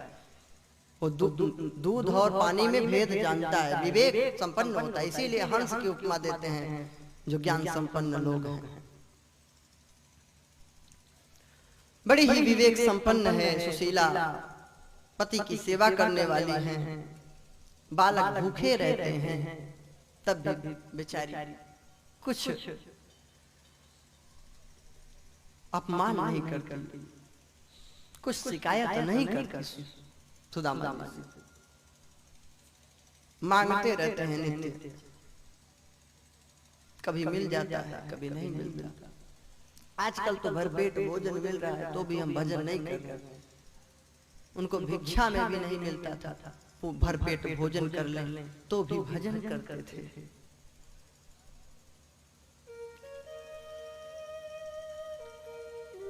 भूखे रहते हैं बालक। कभी कभी तो महाराज मिट्टी के बर्तन को अग्नि पर रख देती है सुशीला। बालक पूछते हैं कि माता भूख लगी है, भोजन कुछ दे दो, भोजन दे दो। तो जब भोजन हो तब तो माता दे। बोलती है बेटा सिद्ध हो रहा है भोजन, बन जाएगा तो दे दूंगी। बेचारे भूखे ही सो जाते हैं। कभी कभी थोड़े भोजन होते हैं तो बालक को किसी तरह खिला के स्वयं भूखे रहते हैं। कभी कभी सब खा लेते हैं, सुशीला भूखी पड़ी रहती है। रोज एकादशी, रोज एकादशी। और हम लोग तो महीने में 2 एकादशी पड़ती है, उसमें भी व्रत नहीं रहते। सोचिए ऋषियों की थाट, ऋषियों की साइंस सोचिए, व्रत का विधान किया गया। विचार करिए महीने में अगर 2 दिन भी व्रत रहे आदमी तो कितना भोजन बचाएगा। विचार करें, अगर प्रत्येक व्यक्ति अगर महीने में 2 बार व्रत रहे, जल पी के रहे, दूध पी के रहे, फल खा के रहे, तो कितना अन्न बचेगा। भूखमरी नहीं आ सकती। और हम कहते हैं सब ढोंग है, पाखंड है। उनका सिस्टम बहुत अच्छा है, वो जीने की पद्धति बतलाते हैं। हमें मारने के लिए थोड़ी शास्त्र वेद लिखे गए हैं, हमें सूली पे थोड़ी लटकाया जा रहा है। हम कैसे सुखी रहें, हमारा जीवन कैसे सुखमय हो, कैसे कल्याण को हम प्राप्त हो, इसलिए वेद शास्त्र बनाए गए हैं। हम उसको गलत अर्थ में लेते हैं अथवा हमें गलत अर्थ में उसको बतलाया जाता है। नित्य ही भूखे। एक दिन सुशीला बोली है, स्वामी हमने सुना है आपके मुख से कि आपके मित्र द्वारिकाधीश हैं, क्यों नहीं आप उनके पास चले जाते, कुछ न कुछ तो दे ही देंगे तो हम लोगों की गरीबी मिट जाएगी। सुदामा कहते हैं नहीं, मित्र के घर जाना है तो उससे मांगना नहीं चाहिए, बराबरी वालों की मित्रता होती है। वो द्वारिकाधीश हैं, उनका अपमान होगा। लेकिन तू कहती है जाने के लिए तो ठीक ही कहती है। अयम ही परमो लाभ उत्तम श्लोक दर्शन। उत्तम श्लोक दर्शन, दर्शन होगा उत्तम श्लोक अर्थात पवित्र कीर्ति। उत्तम श्लोक किसे कहते हैं? जिसकी कीर्ति पवित्र हो, जिसकी कीर्ति प्रसिद्ध हो। मरने से कुछ हुआ नहीं, मरने से कुछ हुआ नहीं, गुणगान यदि रहा। मरने से कुछ हुआ नहीं, यशगान यदि रहा। मनुष्य के सत्कर्म का गुणगान यदि रहा, मनुष्य के सत्कर्म का गुणगान यदि रहा, तो मरने से कुछ नहीं होगा। वह व्यक्ति मर गया है जिसकी कीर्ति मर गई है। कुछ करो कर्म ऐसा करे याद दुनिया, कुछ करो कर्म ऐसा करे याद दुनिया। नाम ले ले पुकारे नगर और गलियां। क्या पता ये दीपक बुझे ना बुझे, क्या पता ये नर्तन मिले ना मिले।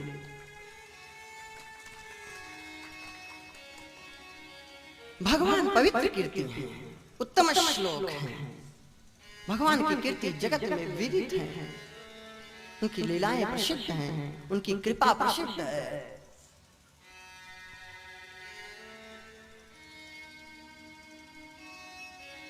सुदामा जी बोले ठीक है चला तो जाऊंगा, लेकिन मित्र के घर, बेटी के घर, राजा के घर, गुरु के घर, माता पिता के पास जाते समय खाली हाथ नहीं जाना चाहिए।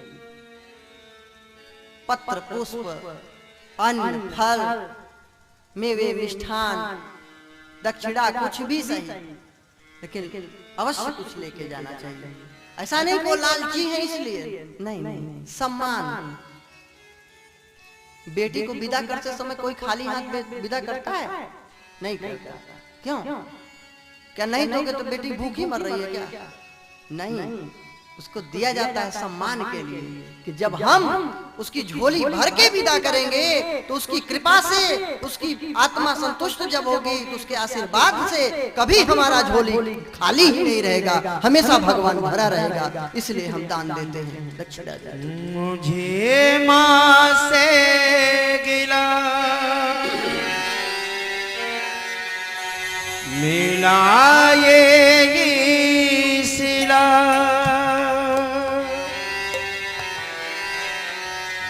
बेटियां क्यों पराई हैं,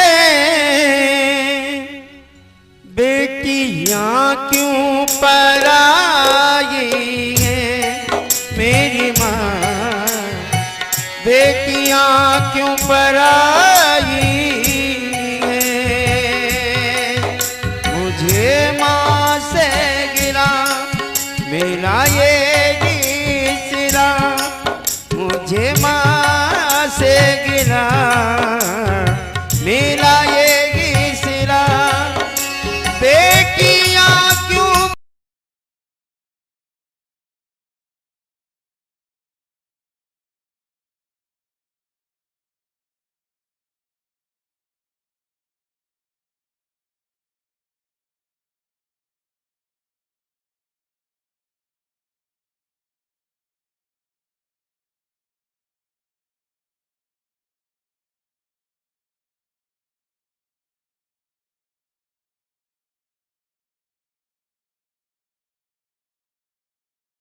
देयम देयम पुनर्देयम, दे दो, दान कर दो, दान करो, बार बार करो।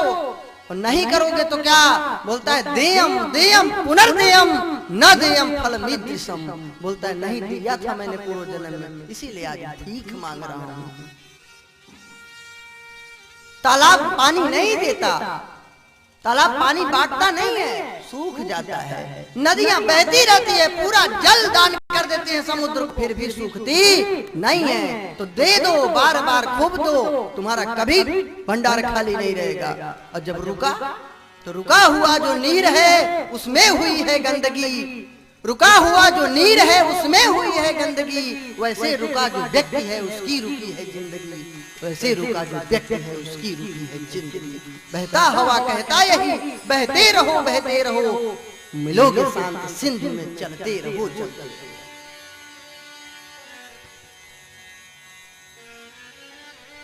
तो सुदामा जी ने कहा कि मित्र के घर, श्रेष्ठ पुरुषों के घर जाते समय कुछ लेके जाना चाहिए, फूल पत्र कुछ भी हो। सुशीला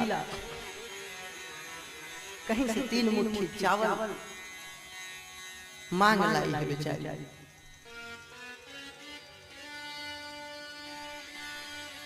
सुदामा जी मैले चिथड़े फटे पुराने कपड़े में बांध लिए, कमर में खोस ली, लठिया लेकर नंगे पांव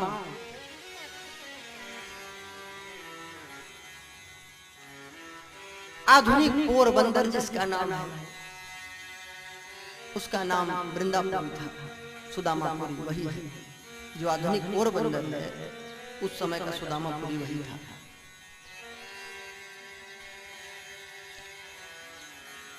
वहां से पग यात्रा किए सुदामा जी महाराज चले, गिरते पड़ते लड़खड़ाते, कहीं कांटे चुभते हैं। भक्ति का राह इतना आसान नहीं है जितना हम समझते हैं। इसीलिए कबीरदास जी ने कहा कि कामी क्रोधी लालची इन पे भक्ति न होए, कामी क्रोधी लालची इन पे भक्ति न होए। भजन करे कोई सूरमा जाति वर्ण कुल खोए, भजन करे कोई सूरमा जाति वर्ण कुल खोए। कामी क्रोधी लालची लोगों से भक्ति नहीं होती।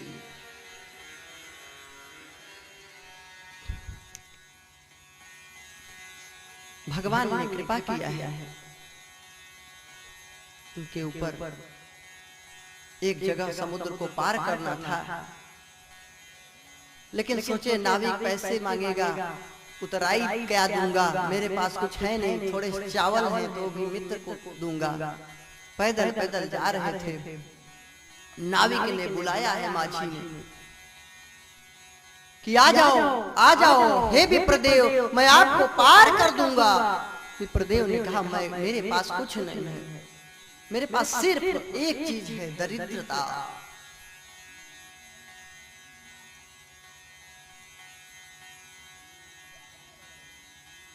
मेरे पास सिर्फ दरिद्रता है। भगवान माझी के रूप में स्वयं भगवान थे।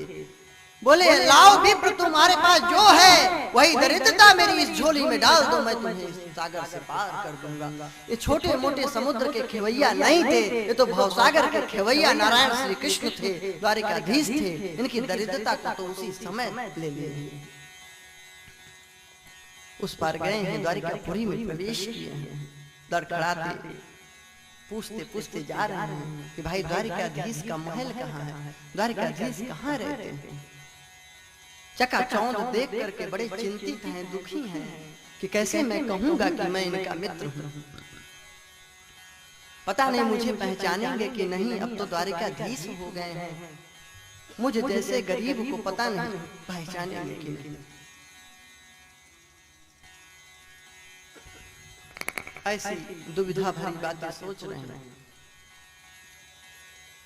हमारे मन में एक प्रश्न आता है हम सबके कि सुदामा जी गुरुकुल में जब गए थे तो चोरी से चने खा लिए थे, इसलिए दरिद्र हुए थे। चोरी से नहीं खाए थे, जानबूझकर खाए थे। बात ऐसी थी, एक दिन भिक्षा मांगने के लिए दुर्वासा जी आए कि मुझे भोजन करा दो, भूख लगी है। गुरु माता ने कहा कि मेरे पास इस समय कुछ नहीं है, और चने रखे थे। दुर्वासा जी अपने क्रोध के कारण जगत प्रसिद्ध, कब श्राप दे दे कब आशीर्वाद जीवा की नोक पे रखी रहती है। नाराज हो गए त्रिकालदर्शी महात्मा दुर्वासा जी, शंकर जी के अवतार, श्राप दे दिया। क्रोध के देवता ही रुद्रदेव, श्राप दे दिया, जाओ जो इस चने को खाएगा जिंदगी भर का दरिद्र हो जाएगा। इस बात को सुदामा सुन लिए थे। वही चना गुरु माता ने जब दिया है तो छिपा करके सुदामा ने सोचा कि मैं तो ब्राह्मण हूं, भिक्षा मांग करके जी लूंगा, कन्हैया तो राजकुमार है, ये गरीब हो जाएगा तो कैसे जिएगा, सुखमय जीवन के बाद दुख मिलेगी तो कैसे जिएगा। कैसा मैं मित्र हूँ, कैसा मैं मित्र हूँ कि इसके लिए मैं दरिद्रता न स्वीकार करूं। इस न्याय के कारण, इस धर्म के कारण, इस कर्तव्य के कारण सुदामा जी उस चने को खा गए चोरी से। इस मित्रता के कारण, प्रेम के कारण, इतने विद्वान, इतने महान ऐसे चना चुरा के खाएंगे, इतनी तुच्छ बुद्धि, ऐसे लोग से भगवान की मित्रता होगी? इतने घटिया लोग से भगवान दरिद्र न हो, मैं हो जाऊं। ऐसे से सुदामा जी महाराज इतने भावपूर्ण विचार थे, प्रेमी थे भगवान के। भगवान के लिए उन्होंने दरिद्रता स्वीकार कर लिया, अपना सर्वस्व समर्पित कर दिया भगवान के लिए। तो भगवान अगर द्वारिकाधीश की तरह द्वारिकापुरी जैसा महल बनवा दिए तो कौन सी बड़ी बात है। सुदामा ने भी तो बहुत बड़ा काम किया।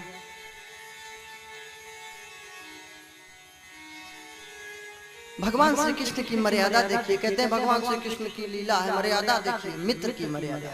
कहाँ नहीं मर्यादा की स्थापना किया, महामर्यादा पुरुषोत्तम भगवान श्री कृष्ण थे। वही राम ही तो कृष्ण थे, तो कैसे अधर्म का पालन कर सकते हैं। उनका तो अवतार ही धर्म की रक्षा के लिए होता है।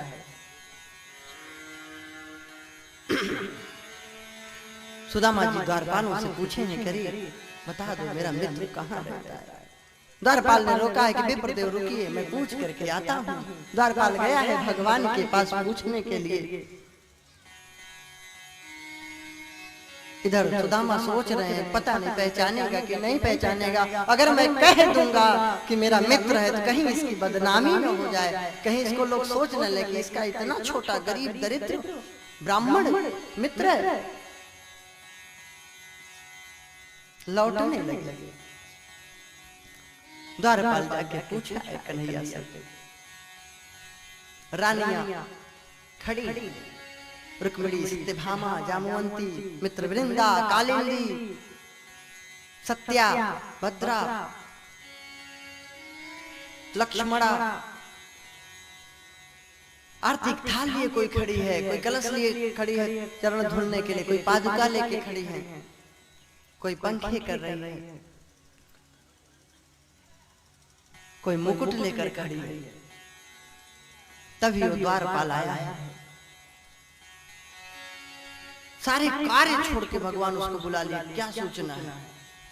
आज हम इतने व्यस्त हैं कि लोगों के दुख को सुनना नहीं चाहते, समय नहीं है।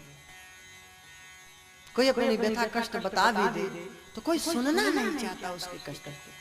दूर करना तो दूर, उसको सुन करके सांत्वना भी देने में अपने को दुर्भाग्यशाली समझता है।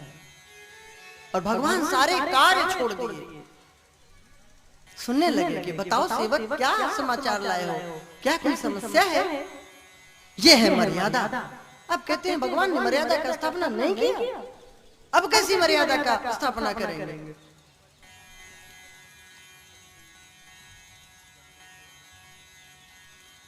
क्या सूचना लाए हो? अरे बोले महाराज द्वार पर एक गरीब ब्राह्मण खड़ा है। तो ब्राह्मण खड़ा है तो उसकी समस्या का समाधान करो, उसकी गरीबी को दूर करो, उसकी जो इच्छा हो उसको पूर्ण करो। उसको क्या समस्या है? द्वारकापुरी के द्वार किसी गरीब, किसी ब्राह्मण, किसी याचक, किसी संत के लिए कब से बंद कर दिए गए हैं? उनके लिए तो सर्वत्र सदैव खुला रहना चाहिए द्वार। लेकिन महाराज बहुत गरीब मालूम पड़ता है, अपने को आपका मित्र बताता है, वो तो पागल सा दिखता है। भगवान ने कहा क्या गरीब होना पागल की निशानी है? क्या कोई गरीब है तो पागल होता है? दूध विचार कर बात किया करो। गरीब होना पागल की निशानी नहीं है। वर्णन करने लगा, शीस पगा न झगा तन पे, प्रभु जाने को आय बसो के ही ग्राम। धोती फटी सिलटी दुपटी, धोती फटी सिलटी दुपटी, पान उपान को नहीं सामा। शीश पगाना जगा तन पे, शीश पगाना जगा तन पे, प्रभु जाने के आने बसो के ही गामा। धोती पर किसी लगे दुपट्टे और पाए हो पान की नहीं शान। द्वार खड़ो दूज दुर्बल के, द्वार खड़ो दूज दुर्बल के, रहो जग सो वसुधा अभिरामा। बुझते दीनी दयाले को राम, बतावते आपन नाम सुदामा। बुझते दीनी दयाले को राम, बतावत आपन नाम सुदामा। भगवान ने पूछा, वर्णन किया सेवक कि सिर पे प्रभु उसके पगड़ी नहीं, अर्थात पहले क्या मर्यादा थी कि शीश पे पगड़ी लोग पहनते थे, शीश पे पगड़ी, सिर खुले नहीं रहते थे। व्यक्ति की मर्यादा थी, पुराने लोग पगड़ी पहनते थे। और आजकल तो महाराज हमारी बहनें, हमारी माताएं भी खोपड़ी खोली रखती हैं। ये सिर्फ गणिकाएं अपने केस खोली रहती थी, बेश्याएं, और किसी का नहीं खुला रहता था। ये अपराध है, अधर्म है, ये संस्कार शून्यता है। सर के बाल खुले नहीं होने चाहिए, बंधे हुए होने चाहिए। मानो हम अपने विचारों को, मन बुद्धि चित्त को बांध करके, जूड़ा क्यों बांधती हैं, चोटी क्यों बांधती हैं बहनें? मानो हम जैसे तीन होते हैं ना, उसमें जूड़े में, चोटी में तीन, बनाती हैं। इसका मतलब मन बुद्धि चित्त को भगवान को समर्पित कर दिया है।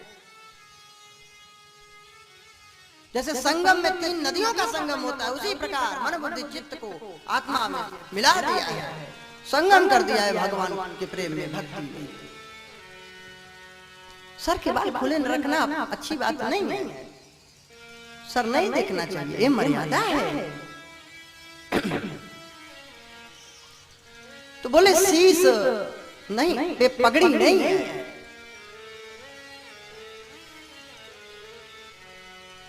वस्त्र भी फटे पुराने चितड़े पहना है, पैरों में जूते चप्पल नहीं है, विवाहियां पड़ी हुई है। बहुत दुखी ब्राह्मण मालूम पड़ता है। बोले उसका क्या नाम है? कि आपका नाम पूछता है, पूछत दीन दयाल को नाम, बताओ तो आपन नाम सुदामा। जय द्वारिकाधीश ने सुदामा नाम सुना है और दौड़ पड़े द्वारिकाधीश सुदामा से मिलने के लिए। यह है मित्रता का आदर्श। बोलिए भगवत्सल भगवान की जय हो।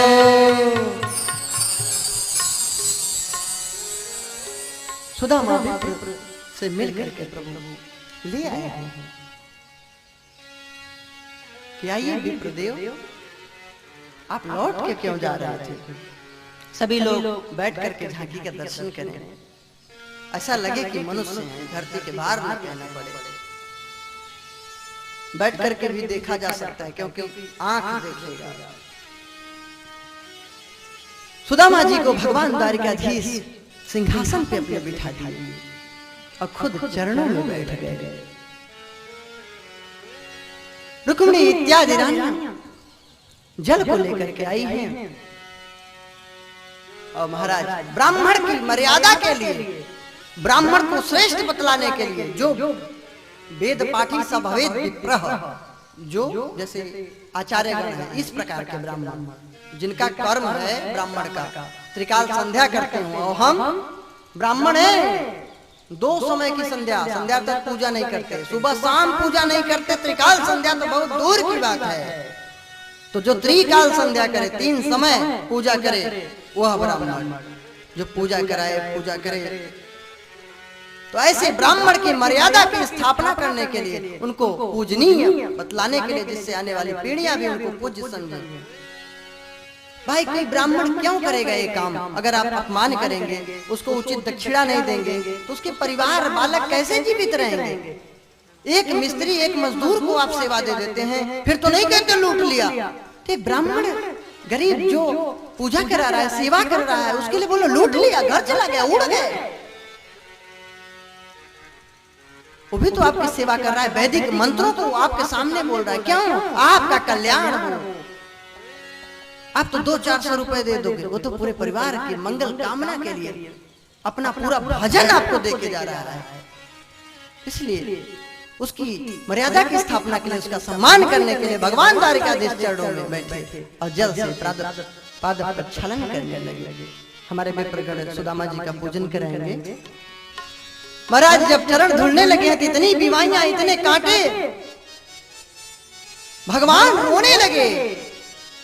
ऐसो बेहाल बिवाइन सो, पग कंटक जाल लगे पुनि जोई। हाय महा दुख पाए सखा, तुम आए इते न किते दिन कोई। कैसो बिहाल विवाहित दिन को, देखे सुदामा की दिन दशा।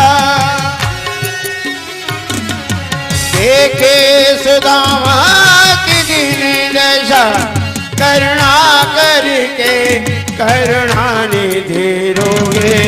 पानी पराते कुआते छुओ ना, नैनन के जल से भगे दोगे। पानी पराते कुआते छुओ नहीं, नैनन के जल से भगे दोगे। महाराज भगवान इतना रोए कि उनके आंसू से उनके चरण धुल गए। सुदामा जी महाराज का दिव्य स्वागत किया गया, द्वारिकापुरी को सजा दिया गया, सुंदर सेज लगाया गया, बिस्तर सजाया गया। सुदामा जी को दिव्य स्नान घर में स्नान कराया गया। सुंदर हल्दी चंदन इत्यादि से उनकी अंग कांति चमकने लगी। आपस में मित्र बातचीत करने लगे प्रेम भरी। भगवान ने कहा क्यों मित्र कुछ दिया है मेरी भाभी ने? हमसे का भूल हुई जो ये सजा हमको मिली,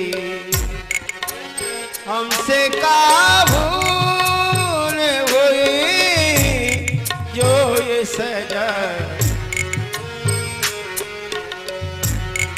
अब तो चारों ही तरफ बंद है दुनिया की गली, हमसे का भूल हुई जो ये सजा हमको मिली।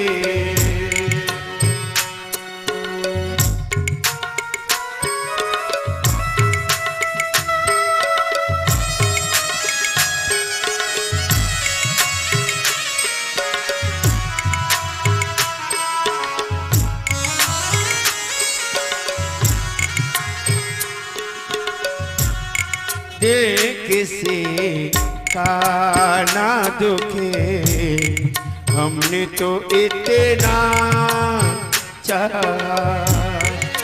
दिल किसी का ना दुखे हमने तो इतना चाहा, झूठ से दूर रहे पाप से बचना, झूठे से दूर रहे पाप से बचना चाहा, उसका बदला ये मेरा उल्टी छुरी पे चली, अब तो चारों ही तरफ बंद दुनिया की गली, हमसे का भूल हुई जो ये सजा हमको मिली।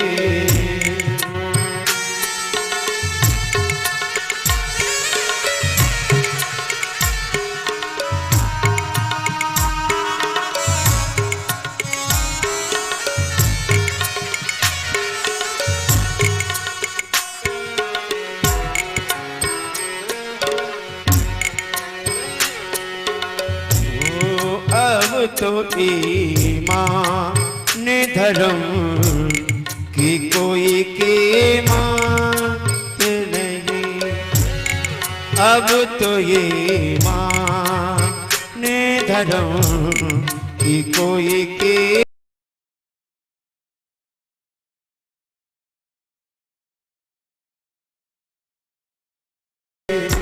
हम तो चारों ही तरफ बंदे दुनिया की गली, हमसे का भूल हुई जो ये सजा हमको मिली, जो ये सजा हमको मिली, जो ये सजा हमको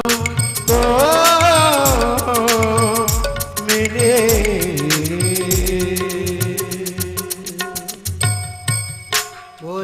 भक्त वत्सल भगवान की जय हो। सुदामा जी से पूछे हैं क्यों मित्र भाभी ने कुछ दिया है? सुदामा जी मारे शर्म के लाज बस संकोच बस बोल नहीं पा रहे हैं कि कैसे कहूं कि मैं थोड़े से चावल लाया हूं। सोचे कि इतना बड़ा महल, इसमें मैं कैसे कह दूं कि मैं चावल लाया। ऐसे कांख में दबाए थे। भगवान ने कहा, अरे मित्र, ये हाथों को क्यों जोर से दबा रहा है? अरे कन्हैया, बहुत पीड़ा हो रही है, दूर से पैदल चल के आया हूँ, दर्द हो रहा है। कन्हैया ने कहा, ला मित्र, तेरे हाथों को दबा दूं, थोड़ा सेवा कर दूं तो तेरी थकान दूर हो जाए। सुदामा बोले, अब तो अच्छा फंस गया मैं ऐसा बोल कर। सुदामा जी बोले कि मैं तो फंस गया। भगवान के लाला मित्र, तेरी हाथ दबा दूं, और भगवान झट छीन लिए चावल की पुटली। एक मुट्ठी चावल खाए हैं, धरती लोक का वैभव प्रदान किए। दूसरी मुट्ठी चावल खाए हैं, स्वर्ग लोक की संपदा दे दिए। तीसरी मुट्ठी चावल खाने लगे जब भगवान, तो रुक्मिणी जी ने हाथ को पकड़ लिया। कन्हैया जब सब खा लेगा, पूरा बैकुंठ लोक दे देगा क्या? हम सब लोगों के लिए भी कुछ छोड़ेगा? भगवान ने कहा, देवी याद करो वो दिन जब सुदामा के पास सिर्फ एक चावल था, तो वो भी पूरा का पूरा मुझे भोग लगा दिया था, पूरी संपदा मुझे दे दी थी। तो मैं कैसा भगवान हूं कि भक्त को अपनी पूरी संपदा न दे दूं। यह है भगवान की मर्यादा की स्थापना, यह है भगवान की मर्यादा, आदर्श। कौन कहता है कि भगवान ने मर्यादा का पालन नहीं किया? बताओ, अपने लोक तक को देने के लिए तैयार हैं कि मेरा लोक ले ले भक्त, बैकुंठ धाम दे दे।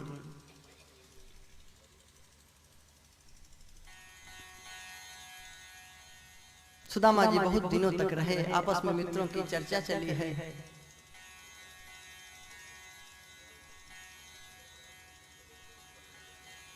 महाराज सुदामा जी जब जाने को हुए तो भगवान श्री कृष्ण बोले, भाई कुछ दिन और रहो। नहीं रुके कि भाई जाना पड़ेगा, बालक भी वहां हैं, ये नहीं बता सके कि भूखे हैं। और इधर महाराज जो द्वारिकाधीश की नगरी में सुदामा जी के लिए सोने चांदी की कटोरियों में, थालियों में जो भोजन इनको मिलता था, वही उसी प्रकार की सोने चांदी की कटोरी, उसी प्रकार सोने चांदी की थाली में भर भर करके उनके घर में पहुंचवा देते थे भगवान। वहां भी पहुंच जाता था। इनके पहुंचने के पूर्व ही वहां दिव्य द्वारिकापुरी जैसा महल बन गया था।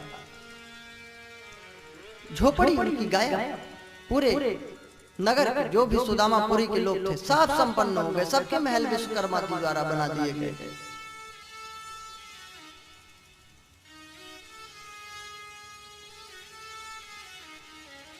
सुदामा जी भगवान के परम भक्त थे। अहर्निश आठों याम 24 घंटे स्मरण करते रहते थे, श्री कृष्ण श्री कृष्ण श्री कृष्ण।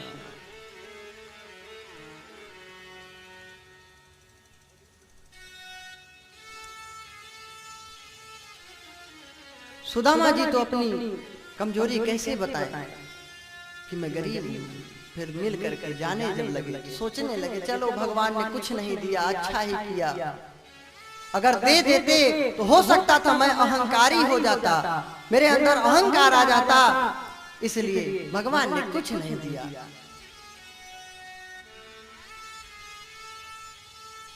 तो निर्धन ही ठीक हूँ, चलो भगवान ने कम से कम अच्छा किया, कम से कम हमें गले से तो लगा लिया, इतनी कृपा क्या कम थी। बाहुभ्याम परिरंभितः, हमें गले लगा लिया प्रभु ने, इतना क्या कम था। ऐसा सोचते सोचते सुदामा जी जब पहुंचे हैं अपनी नगरी में, सुदामापुरी में, तो महाराज न वहां कोई झोपड़ी थी न कोई कुटिया थी, वहां तो दिव्य महल थे। सुदामा ने सोचा कि हे भगवान, कोई राजा आ गया, छीन लिया मेरी झोपड़ी भी, चलो ये भी ठीक है, अब माया मोह भी नहीं रहेगा, भजन करेंगे। ये है देखिए सकारात्मक सोच। तब तक उनकी पत्नी सुशीला सेवकों को भेजकर बुलाई है, सेवा सत्कार की, प्रणाम की, बोली स्वामी ये तो भगवान ने बनवा दिया, ये सब उन्हीं का दिया हुआ चमत्कार है। सुदामा जी नृत्य करने लगे, धन्य है कन्हैया, धन्य है कन्हैया, मैं सोचा था कुछ नहीं दिया और ये तो बिना बताए इतना दे दिया। भगवान परम करुणा निधान है, वो बहुत कुछ देता है, हम उसको सोचते हैं कि कुछ नहीं दिया। लेकिन हमारे अंदर प्रेम होनी चाहिए, राधा की तरह, मीरा की तरह, सुदामा की तरह। एक राधा भी भगवान से प्रेम की थी और एक मीरा भी प्रेम की थी, लेकिन उसकी प्रेम भरी बांसुरी को सुनकर श्याम तेरी बंसी पुकारे राधा नाम। वो तो राधा का नाम लेती है, लोग मीरा को बदनाम करते हैं। राधा भक्ति स्वरूपा है, वो कानों में जब जाती है भक्ति की गीत, भक्ति भरी शब्द, तो व्यक्ति भक्त बन जाया करता है। तो भगवान की बांसुरी क्या है? सत्संग, भजन, भगवान की लीलाओं का चिंतन, भगवान की लीलाओं के कथाओं को श्रवण करना, यही है भगवान की बांसुरी। और ये तो सबके लिए भगवान बजाता है, लेकिन कोई सुनना चाहता है, कोई सुनकर भी नहीं सुनना चाहता, और कोई सुनना ही नहीं चाहता है, और कोई सुनकर समझना नहीं चाहता है। तो ये अपनी भूल है। भगवान तो सबके लिए बांसुरी बजाते हैं, सत्संग की, भजन की।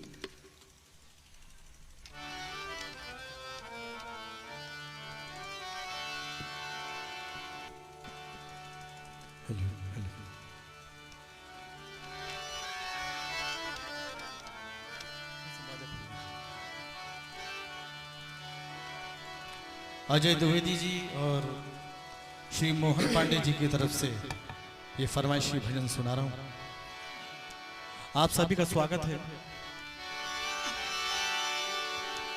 शाम तेरी बंसी कन्हैया तेरी बंसी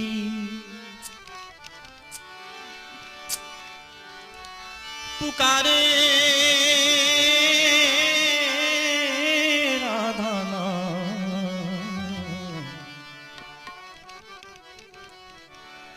लोग करे मीरा को यूं ही बदनाम। प्रस्तुत भजन बहुत ही अच्छा है, बहुत ही सुंदर शब्द रचना है। जहां जहां ये लाइन आएगी, लोग करें मीरा को यूं ही बदनाम, ये लाइन आप गा दीजिएगा सब मिल के, बाकी पूरा गाना मैं गा जाऊंगा।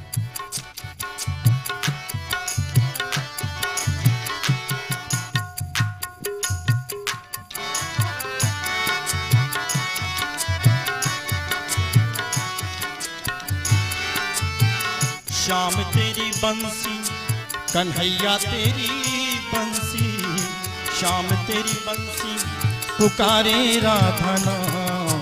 लोग करे मीरा को यूं ही बदनाम, लोग करे मीरा को यूं ही बदनाम। साविरे की बंसी को बजने से काम, साविरे की बंसी को बजने से काम। राधा का भी श्याम वो तो मीरा का भी श्याम, राधा का भी श्याम वो तो मीरा का भी श्याम।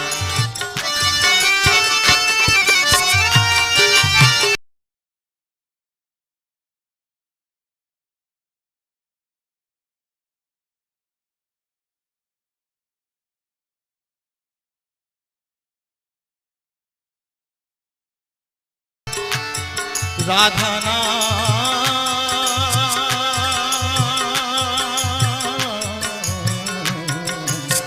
श्याम तेरी बंसी पुकारे राधा नाम। लोग करे मीरा को यूं ही बदनाम। साविरे की बंसी को बजने से काम, साविरे की बंसी को बजने से काम।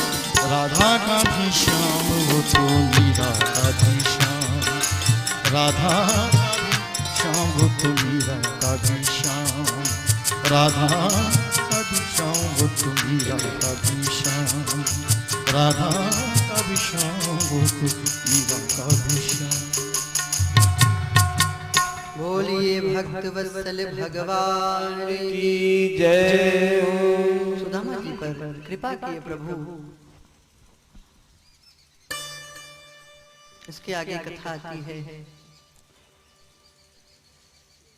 सुभद्रा के विवाह का भी प्रसंग है। भगवान लीला करते हैं और सुभद्रा को सिखा पढ़ा देते हैं कि अर्जुन का रथ तू चला के ले जाना। और दाऊद जी नाराज कि अर्जुन की इतनी हिम्मत, मेरी बहन को हरण किए ले जा रहा है। भगवान ने कहा जरा देखो तो, देखो कौन हरण कर रहा है। और सब लीला इन्हीं की देखे, कहे कि अर्जुन कितनी हिम्मत। अरे कहे वो अर्जुन नहीं, मेरी बहन ही अर्जुन को भगा के ले जा रहे हो, रथ में बिठाई। कहे कन्हैया ये क्यों नहीं बोलता कि तेरी इच्छा से सब हो रहा है। मैं कैसे बोलता, तुम्हारा परम प्रिय सेवक, परम प्रिय शिष्य दुर्योधन दुराचारी है, जब उससे आप बोल दिए थे विवाह के लिए, मैं अपनी बहन का विवाह उससे करता। वो वचन दे दिए थे उससे करने का, इसलिए भगवान को ऐसे लीला करनी पड़ी। फिर अर्जुन के साथ सुभद्रा का विवाह होता है। भगवान नारायण श्री कृष्ण जनकपुर में, जनकपुर के राजा श्रुतदेव ब्राह्मण और जनकपुर के राजा के यहाँ एक साथ एक ही समय में दोनों जगह पहुंचे हैं, ऋषियों के साथ, मुनियों के साथ। उन लोगों ने भी दो दो रूप बनाए हैं और दोनों लोगों को लगा कि शायद भगवान मेरे ही पास आया है। सतधन्वा के उद्धार का प्रसंग है। एक बार शंकर जी एक को वरदान दे दिए, शकुनी का पुत्र बृकासुर, भागवत के अनुसार, कहीं भस्मासुर भी है वर्णन, लेकिन वही चीज कथा है। उसने वरदान मांगा कि मैं जिसके हाथ पे सर पे हाथ रखूं वो नष्ट हो जाए। भगवान शिव भोलेनाथ कहे हो मस्तु, तुम जिसके सर पे हाथ रखो वो भस्म हो जाएगा। अब शंकर जी की ही तरफ दौड़ा। मैंने एक दिन बताया था ना, खल किसको कहते हैं, जो खाए और लड़े। नहीं, जिसका खाए उसी से लड़े है खल। तो अब वरदान प्राप्त किया शंकर जी से, इन्हीं की खोपड़ी पे हाथ रखने के लिए दौड़ पड़ा। शंकर जी भगे। भगवान नारायण श्री कृष्ण ब्रह्मचारी के रूप में पहुंच गए। उसके पास जाके मीठी वाणी से बोले, अरे शकुनी के पुत्र बृकासुर, अरे थोड़ा रुक जाओ, विश्राम कर लो, क्षण भर थक गए होगे, कब तक दौड़ रहे हो। आपको पता नहीं है, उम्र घट में रहते हैं, राख लपेटे रहते हैं, उनका दिमाग सही नहीं है। क्या पता गड़बड़ फड़बड़ वरदान दे दिए हों। आपको नहीं विश्वास हो तो अपने सर पे हाथ रख के देख लो, अगर गलत पाना तो उसको मार डालना। इतना प्रिय वाणी बोले कि वो मुग्ध हो गया और अपने ही सर पे रख लिया। सोई गोविंदाय नमो नमः। बोलिए भक्त वत्सल भगवान की जय। भगवान की संतति का वर्णन है। सबके 10 पुत्र और एक पुत्री थी। लाखों लोग तो इन्हीं के घर में रहे होंगे। भगवान के तो पूरा संसार है, ये बुद्धि पुत्री की तरह है। 10 इंद्रियां पुत्र हैं। तो इंद्रियों को भगवान का पुत्र बना दो, उनके लिए समर्पित कर दो। बुद्धि को पुत्री बनाकर उनके चरणों में डाल दो, उनके निरीक्षण में, उनके शरण में डाल दो, तो महाराज ये सबका कल्याण हो जाता है।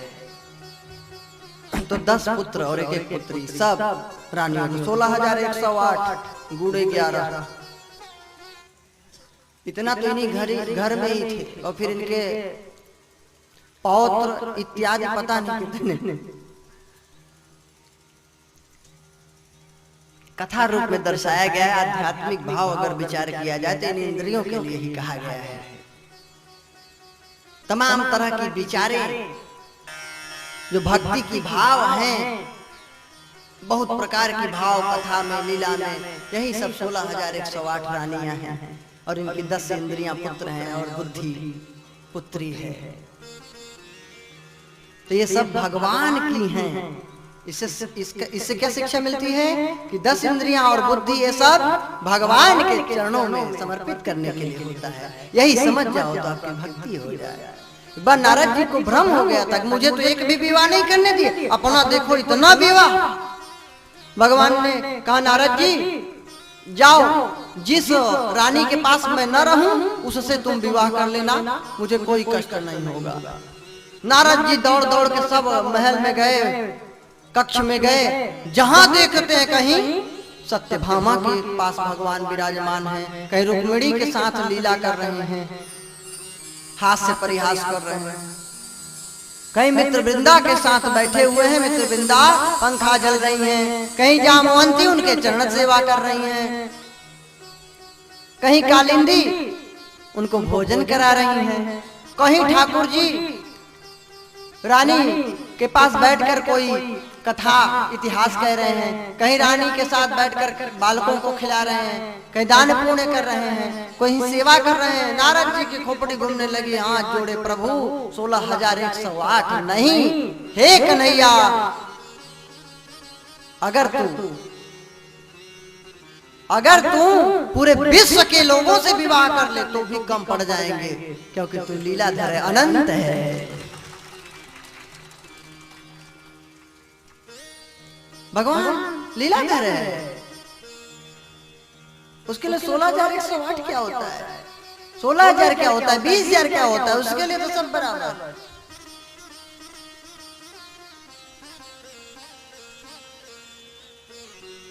तो नारद जी स्तुति किए, वेद स्तुति का वर्णन है, बस यहीं पर 10वें स्कंद को प्रणाम करते हैं। मेरे तो आधार है श्री राधा के चरणार बिंद, मेरे तो आधार है श्री राधा के चरणार बिंद, राधा के चरणार बिंद, श्यामा के चरणार, सभी लोग भाव से गाएं।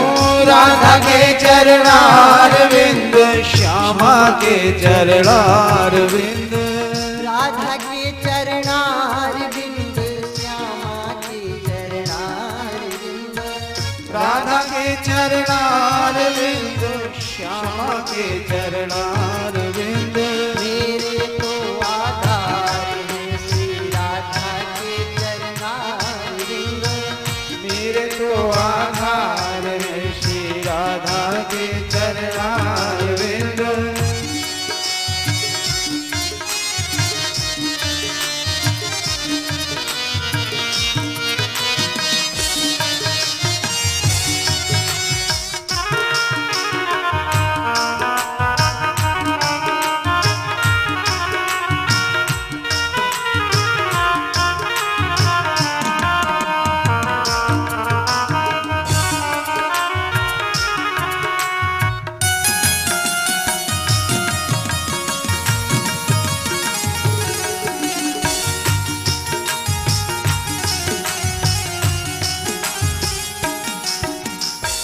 मेरे तो आधार है श्री राधा के चरणार बिंद, मेरे तो आधार है श्री राधा के चरणार बिंद। भगवान का नाम संकीर्तन के लिए कहा गया है कि नाम संकीर्तनम यस्य सर्व पाप प्रणाशनम। राम कथा में ताली बजाते हुए कीर्तन जब करें तो महाराज इससे सब पाप रेखाएं जो हैं बिल्कुल राइट हो जाती है, शुद्ध। नाम संकीर्तनम यस्य, एक्यूप्रेशर भी होता है, साइंटिफिक भी है। तो नाम संकीर्तनम यस्य सर्व पाप प्रणाशनम, जो समस्त पापों को नष्ट करता है नाम संकीर्तन जिसका, ऐसे भगवान नारायण श्री कृष्ण को हम प्रणाम करते हैं। मेरे तो आधार है श्री राधा के चरणार बिंद, मेरे तो आधार है श्री राधा के चरणार बिंद।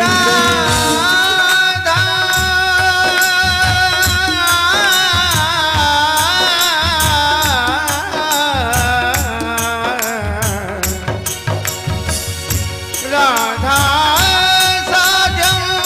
साधनम यश राधा,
आधार है श्री राधा के चरणारविंद जो।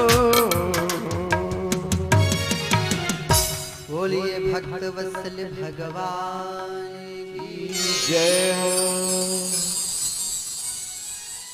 भगवान ने देखा कि यदुकुल का बहुत विस्तार हो रहा है, लोग अपराध करेंगे, तो एक लीला की एकादश स्कंद की कथा में प्रवेश कर लिए हैं।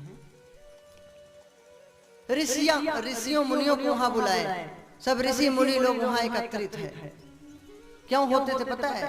भगवान से प्रेम के कारण चुंबक जैसे बड़ा होता है तो लोहा छोटा मोटा खींचा आता है, तो चुंबकीय शक्ति भक्ति में भी एक शक्ति है, बहुत बड़ी शक्ति है। एक बार चैतन्य महाप्रभु को लीला सूझी थी।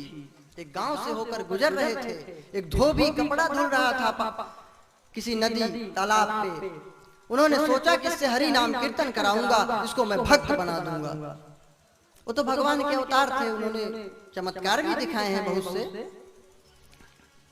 उन्होंने लीला किया। धोबी से कहा, ये धोबी भाई तू हरि बोल बोल दे। बोला मैं हरि बोल नहीं बोलूंगा। बोले नहीं बोलेगा तो मैं तेरा हाथ पकड़े रहूंगा, छोड़ूंगा नहीं, तुझे हरि बोल बोलना पड़ेगा।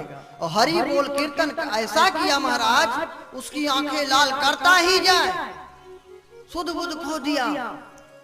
अब उसकी धोबिन आई भोजन लेकर के कि बेचारा कपड़ा धुल रहा है, जरा इसको दे दूं, नहीं तो ये भूखा प्यासा मरेगा। जब गई लेकर भोजन तो देखी नाच रहा है, हरि कीर्तन कर रहा है। धोबिन हिलाई उसको पकड़ करके, ए पागल हो गया है, विवाह में तो नाचा नहीं, अब क्या है गयो, क्या हो गया तुझे?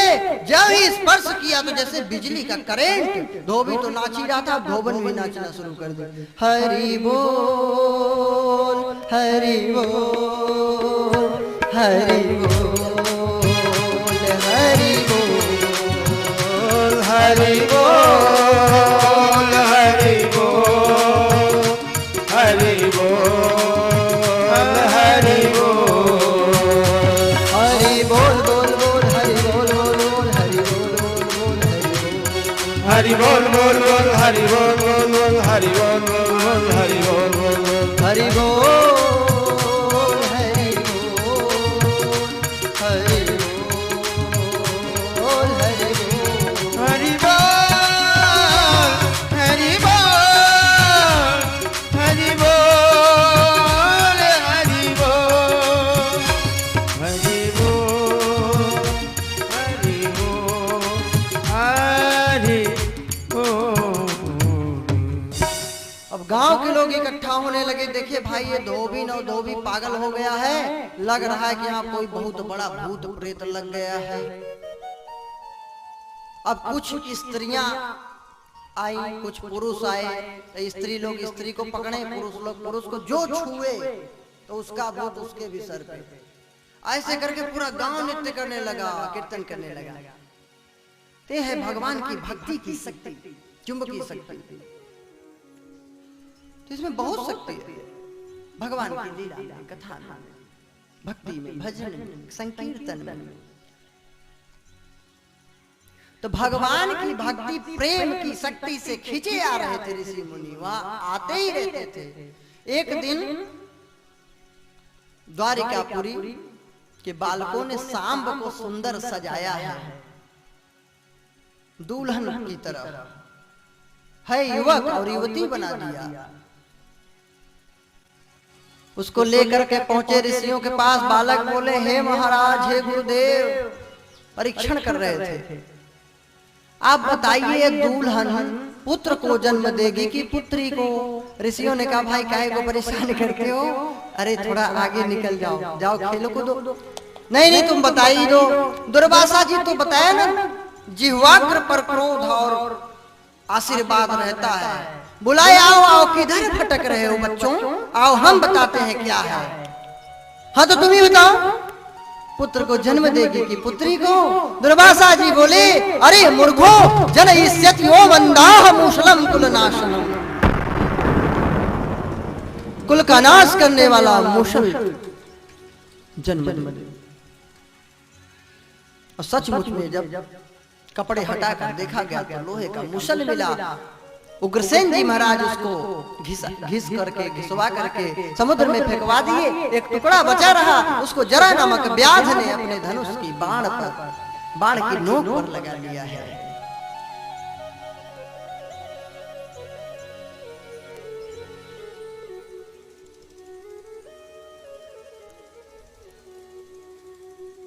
भगवान से चोरी किए, अगर भगवान से बता देते तो हो सकता था कुछ भगवान उपाय बताते, लेकिन भगवान की ऐसी प्रबल माया कि भगवान की जो इच्छा होती है वही होता है। उग्रसेन जी के द्वारा फेंक दिया गया समुद्र में, लेकिन भगवान को ये बात नहीं बताए। पता थी भगवान को, लेकिन भगवान को बताए नहीं। छल कपट अमोहि कपट छल छिद्र न भावा, भगवान कहते हैं।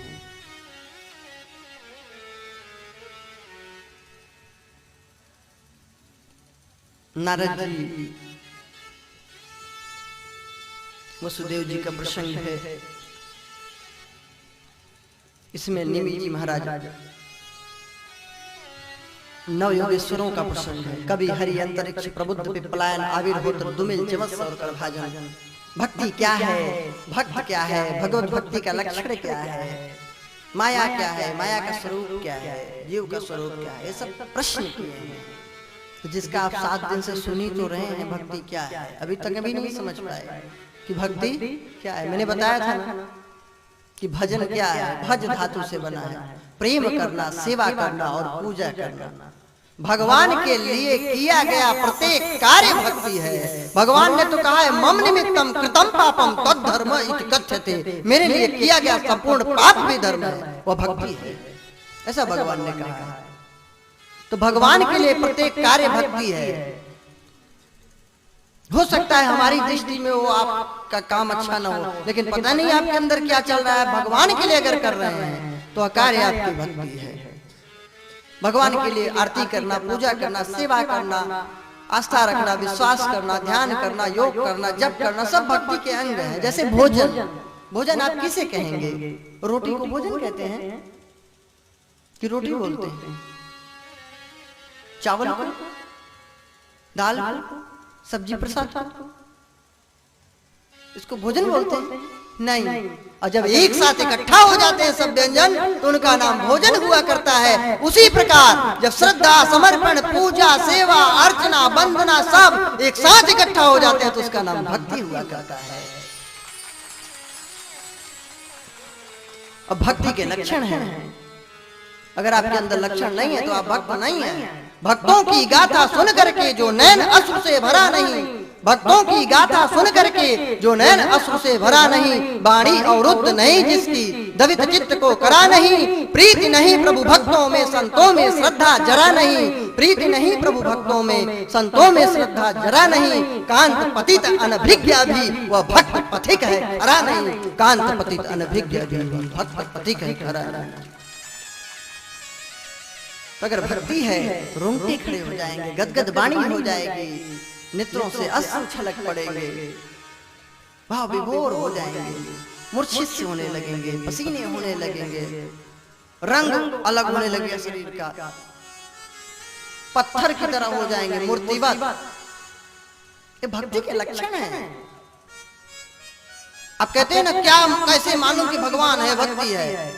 सब प्रयोग संतों ने किया है कि जब आपके भाव विभोर हो जाने से रोंगटे खड़े हो जाएं तो जान लीजिए आपके अंदर भगवान की भक्ति प्रवेश कर ली है।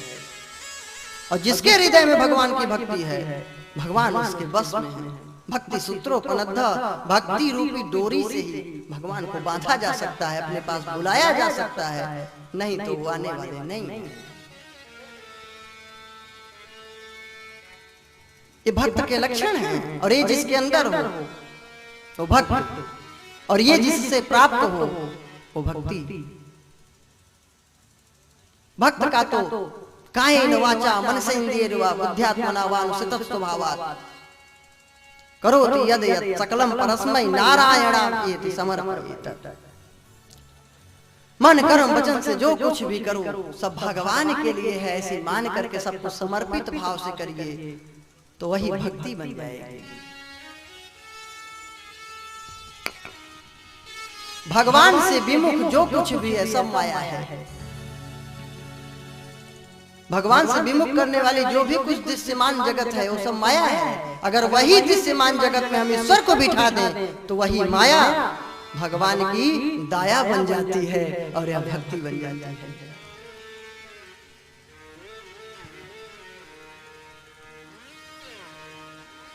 लीला धर भगवान ने लीला किया है, सबकी बुद्धि भ्रष्ट हुई है यदुवंशियों की। सब लोग गए हैं समुद्र तट पे, एक दूसरे को मारने लगे हैं, मदिरा पान कर लिए, बुद्धि भ्रष्ट हो गई। मैंने बतलाया था जब भगवान को दंड देना होता है तो और कुछ नहीं करते, केवल मति हर लेते हैं, बुद्धि भ्रष्ट हो जाती है। कहते हैं विनाश काले विपरीत बुद्धि। जब विनाश होना होता है तो बुद्धि ठीक से काम नहीं करती, उल्टी बुद्धि चलती है। तो जान लीजिए विनाश होना निश्चित है। अगर आप भजन करने लगे तो टल जाएगा वो संकट, लेकिन बुद्धि नहीं काम करेगी, विपरीत चलेगी तो कहां से भजन करेंगे। दत्तात्रेय के 24 गुरुओं का प्रसंग है एकादश स्कंद में। भगवान नारायण श्री कृष्ण एक पीपल वृक्ष के नीचे विराजमान थे। उद्धव जी उनके पास पहुंचे हैं, उनको दिव्य उपदेश दिए हैं।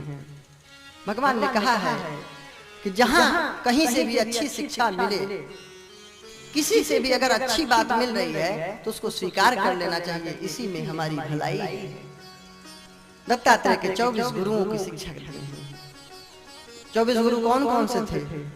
पृथ्वी वायुराकाश मापोग्निश्चंद्रमा रवि कपोतो अजगरः सिंधु पतंगो मधुकृद्गजः मधुहा हरिणो मीनः पिंगलाकुररोर्भकः कुमारी सरकृत सर्पः पूर्णनाभिः सुपेशकृत्। 24 गुरु। पृथ्वी गिनते जाइए, वायु, आकाश, जल, अग्नि 5 हो गए, चंद्रमा सूर्य 7 हो गए, कबूतर 8, अजगर 9, समुद्र 10, पतंगा कीड़ा 11,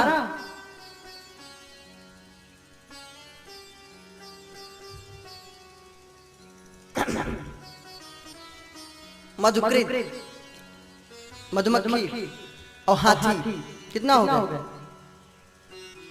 13, 14।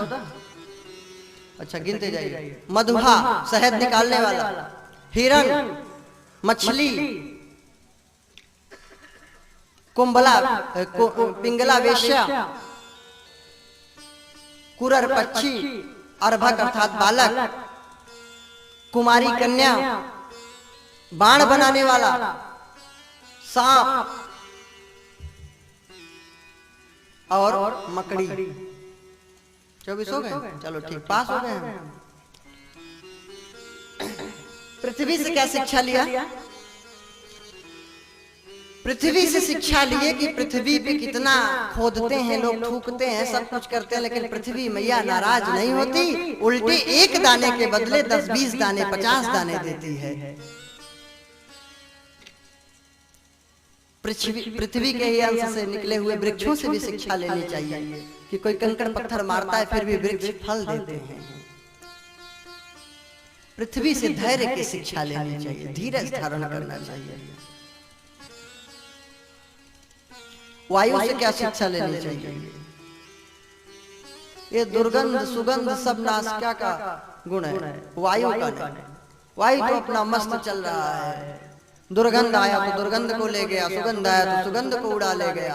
अब आपको समझना है कि ना आपको दुर्गंध से मतलब, ना सुगंध से मतलब। जैसे हवा, न उसको दुर्गंध से मतलब है, न सुगंध से मतलब है, वो तो हवा है, वो बह रही है।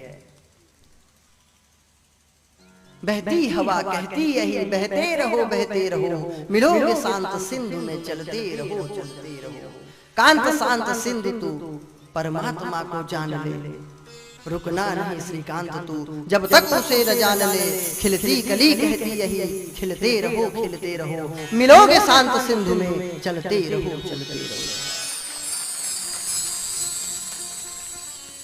तो वायु की तरह हो, सम, सुख दुख में बराबर मस्त रहे। न दुर्गुण से मतलब न सद्गुणों से, उसको तो परमेश्वर से मतलब, निर्गुण परमेश्वर, सगुण परमेश्वर से मतलब।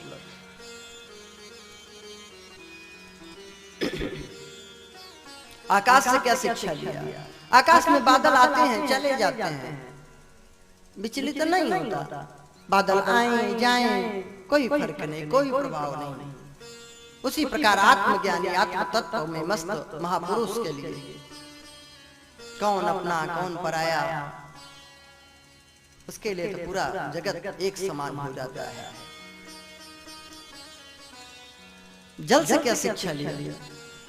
जल का गुण है स्निग्धता, पवित्र करने वाला है, स्वच्छ करने वाला है। उसी भी महापुरुषों को भी, संतों को भी ऐसी ज्ञान होनी चाहिए, ऐसी विचार होनी चाहिए कि उनके विचार से लोग पवित्र हो सके, अपने कल्याण को प्राप्त कर सकें। अग्नि से क्या शिक्षा लिया? कि अग्नि में चाहे पंडित जी लोग हवन करें, चाहे कूड़ा कचरा जलाएं, उसका काम है जलाना। उसी प्रकार हमारा कार्य है संसार के चकाचौंध में न फंसते हुए, जो कुछ सुख दुख मिलता जाए उसको संतोष करते हुए, भगवान की कृपा मानते हुए आगे बढ़ते जाएं और ईश्वर की भक्ति करते जाएं। अग्नि की तरह समदृष्टि वाली हो।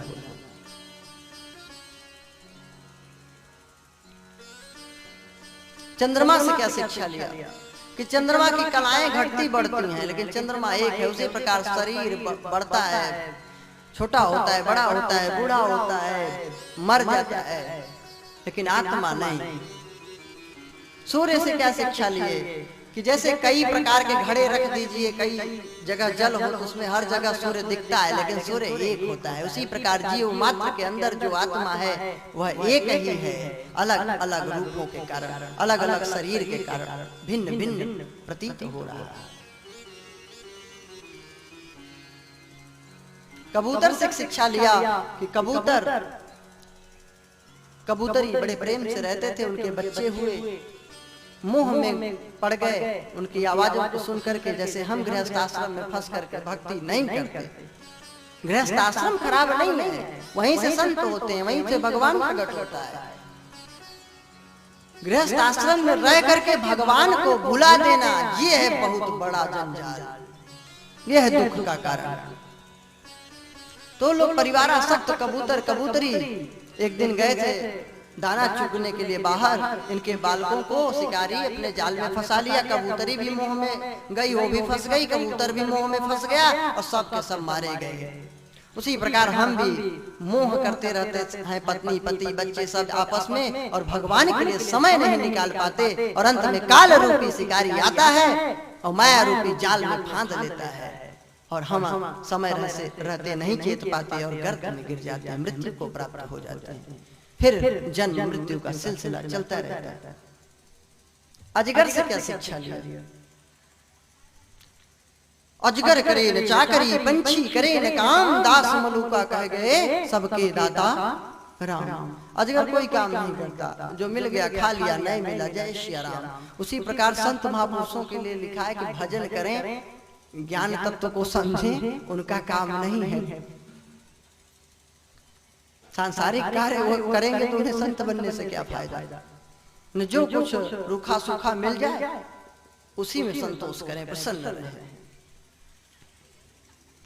अच्छा, तो क्या भगवान दे देगा? फिर बिल्कुल देगा। एक संत की बात बताऊं, ध्यान से सुनना, बहुत ही उत्तम पवित्र भाव है इस कथा में, और बिल्कुल प्रामाणिक कथा में बोलूंगा, कोई कपोल कल्पित नहीं, और उस महापुरुष को आप भी जानते हैं। लेकिन पहले कथा सुनिए, तब लास्ट में जानिए तो अच्छा रहेगा। हाँ, अभी से जान लेंगे तो फिर गड़बड़ हो जाएगा। अयोध्या में एक संत थे, नित्य ही भोर में ही, अब संत लोग तो ब्रह्म मुहूर्त में ही उठ जाते हैं, तो राम राम सीताराम कीर्तन चालू कर दें, हरि ओम राधे राधे जय श्री राम जय सीताराम अपना बोलते रहते हैं संत महापुरुष। एक व्यक्ति नास्तिक था, उसने कहा क्या तुम्हारे राम राम जब देखो 4 बजे से नींद खराब कर देते हो, अब 2 बजे तक जगता रहा होगा, 8 बजे उठता रहा होगा, तो उसको काहे को अच्छा लगे। अगर कहते हैं भक्त सब हो जाएंगे तो कैसे काम चलेगा? भक्त अगर जिस दिन सब हो जाए ना, टेक्नोलॉजी और ज्यादा बढ़ जाएगी, लोग और विकास को प्राप्त होंगे, अपराध कम होने लगेंगे, क्योंकि भक्त 4 बजे उठ जाएगा। जब तक तुम 8 बजे उठोगे ना, उसका माला भी हो जाएगा, ध्यान भी हो जाएगा, काम भी सब कर लेगा। तब आलसी महाराज 8-9 बजे उठेंगे, फिर जो है 10 बजे तक भंजन करके नहाएंगे, तब तक वो भोजन प्रसाद सब कुछ हो चुका होगा। आधा दिन तो इसी में बर्बाद कर देते हैं हम। तो अगर भक्त हो जाएंगे तो और जल्दी विकास होगा। ये गलत मानसिकता है। भक्त कोई असुर है क्या, आपराधिक तत्व है क्या? भक्त तो सरल होता है, करुणा करने वाला होता है, दयालु होता है, धार्मिक होता है, प्रेमी होता है। वो विनाशकारी कब हो गया?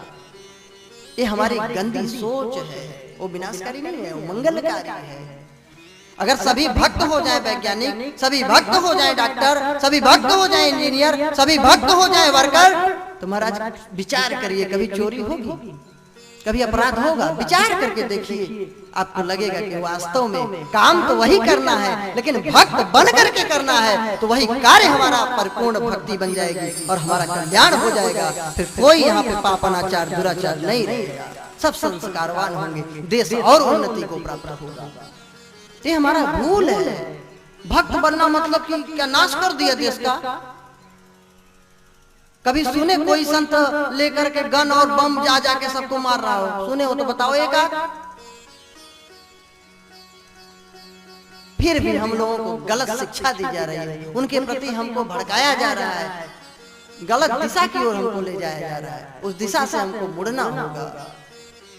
तो संत नित्य ही भजन करते थे, वो व्यक्ति नाराज होता था, क्या राम राम राम तेरे राम, क्या कर दिए तेरा काम? राम राम चिल्लाता रहता है, काम का न काज का, दुश्मन अनाज का। संत को बोल रहा था काम किया करो कुछ। भोजन करते हो मांग मांग के, क्या दे देता है राम? भीख मांगते रहते हो, कहे मेरा भगवान सब कुछ देता है, वही तो दे रहा है। उसी के कारण तो सूरज की रोशनी धरती पे आ रही है, उसी के कारण चंद्रमा प्रकाशित है, उसी के कारण धरती अपनी धुरी पर घूम रही है, उसी के कारण हम सांस ले रहे हैं। हवा को किसने बनाया? 49 प्रकार का हवा है, 49 प्रकार की अग्नि है, ये रिसर्च का विषय है। हवा को भगवान ने बनाया है, हमें भी भगवान ने बनाया। ये जो बोल रहे हैं वो भी भगवान की कृपा से बोल रहे हैं। नहीं बोलने लायक न होते तो क्या बोलते? तो संत ने कहा भगवान मुझे भोजन भी देता है। कहा ठीक है, अगर तुम्हारा भगवान भोजन दे दे मुझे भी तो मैं मान लूंगा, आजीवन तुम्हारे शरण में रहूंगा, भगवान की भक्ति करूंगा। संत भगवान के भरोसे। देखिए निर्बल केवल राम, निर्बल का अपना बल नहीं होता, उसका बल भगवान होता है। संत ने कहा मेरे भगवान के नाम से मैं बोल रहा हूँ, आज तुम मत खाओ, भगवान तुम्हें अवश्य खिलाएगा, डंडा मार के खिलाएगा। चैलेंज कर दिए। वो भी विचित्र प्राणी गया जंगल में, पेड़ पे चढ़ गया, चलो देखता हूं कैसे भगवान देता है, खाऊंगा ही नहीं, फिर इस संत को अपना नौकर बना लूंगा।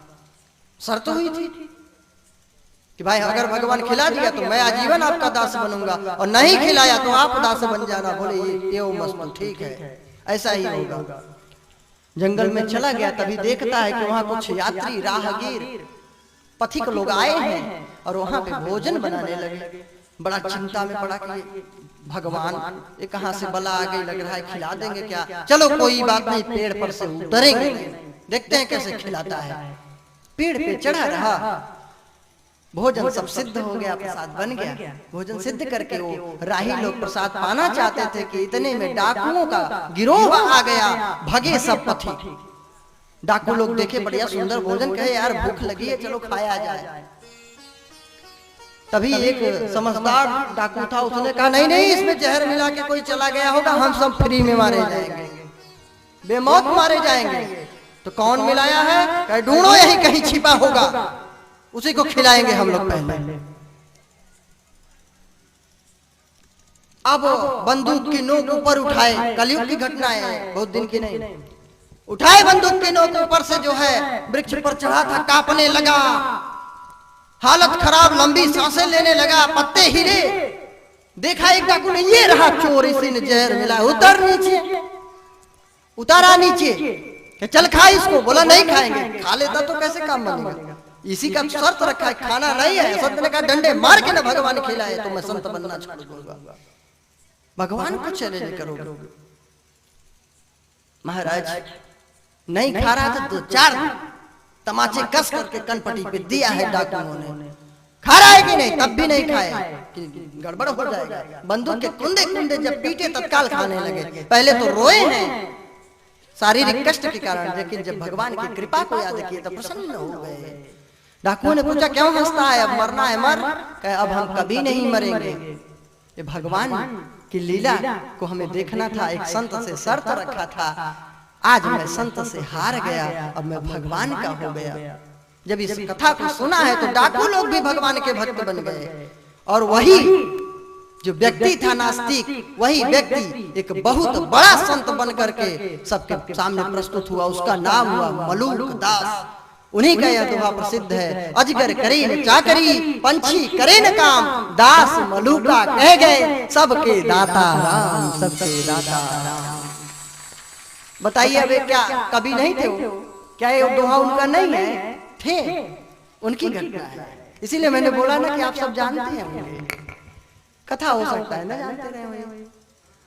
तो अजगर कुछ नहीं करता, लेकिन फिर भी भगवान उसको आहार देता है। उसी प्रकार संत महापुरुषों को ज्यादा चिंता नहीं करनी चाहिए। भगवान के भजन करें, मस्त रहे, भगवान उन्हें सब कुछ खुद ही प्रदान कर देगा। समुद्र से शिक्षा लिया शांति की, धीरज की। इतनी नदियां बह रही हैं लेकिन समुद्र अपना धैर्य नहीं खो रहा है, न बढ़ रहा है न घट रहा है। शांति की शिक्षा लेनी चाहिए। कुतर्क कर सकते हो कि समुद्र बढ़ता भी है घटता भी है, लेकिन यहाँ शिक्षा की बात हो रही है। शांति की उससे शिक्षा लीजिए। नहीं शिक्षा नहीं लेना है, हमें तो कुतर्क करना है, तो वैसे आपको कुछ नहीं मिलेगा। फिर पतंगा कीड़ा से शिक्षा लिया कि ज्योति देखकर, प्रकाश देखकर बार बार उड़ के जाता है जब तक मर नहीं जाता। उसी प्रकार हम लोग वासना के कारण इधर उधर भटक रहे हैं जब तक मृत्यु नहीं हो जाती और ये वासना रूप पर आसक्त होकर के मारे जाते हैं और वासना खत्म नहीं हो पाती। पतंगे से शिक्षा लेनी चाहिए कि मरते दम तक वासना मिटने वाली नहीं है, इसीलिए जीवित रहते ही उपासना करने लगिए, तभी वासना आपकी मिट जाएगी और आपका कल्याण हो जाएगा। मधुमक्खी से क्या शिक्षा लिया कि एक एक फूल पर थोड़ा थोड़ा चलकर रस निकाल लेती है, किसी एक फूल को क्षति नहीं पहुंचाती। उसी प्रकार संत महापुरुष को थोड़ा थोड़ा सबसे ग्रहण करें, किसी एक पर भार न बन के जीवन यापन करें। हाथी से क्या शिक्षा लिया?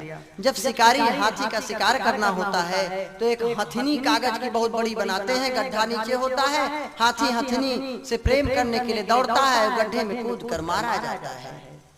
उसी प्रकार हम लोग वासना में अंधे होकर के मारे जाते हैं, माया रूपी अंधे गड्ढे में कूद जाते हैं। शहद निकालने वाले से शिक्षा लिया कि मधुमक्खी मर मर के इकट्ठा करती है और शहद निकालने वाला आता है और सब लेके चंपत हो जाता है। उसी प्रकार हम लोग हाय हाय मर मर के कमा रहे हैं, उसका नाम ही है कमाई। चाहे जितना कमा ले, लाख रुपए 10 लाख महीने, लेकिन कहेंगे कम आई। हाँ कमाई कम आई, यही तो है कमाई। और फिर दौलत, 1 लाख आते हुए दे और 1 लाख जाते हुए वो है दौलत। लक्ष्मी पुत्र बनिए, लक्ष्मीपति नहीं तो सब एक छिन जाता है। देखिए बुढ़ापे में कौन काम देता है? अगर संस्कार संपन्न बालक हैं तो गरीब हैं तो भी सेवा होगी, और संस्कार संपन्न नहीं है तो चाहे जितना बंगले गाड़ी कोठी हो, बहू उस तरफ मुंह घुमा लेती है, बेटा उस तरफ मुंह घुमा लेता है। पैसा तो करोड़ों होता है लेकिन प्रेम नहीं होता, तब पैसे की औकात पता चलती है वृद्धावस्था में।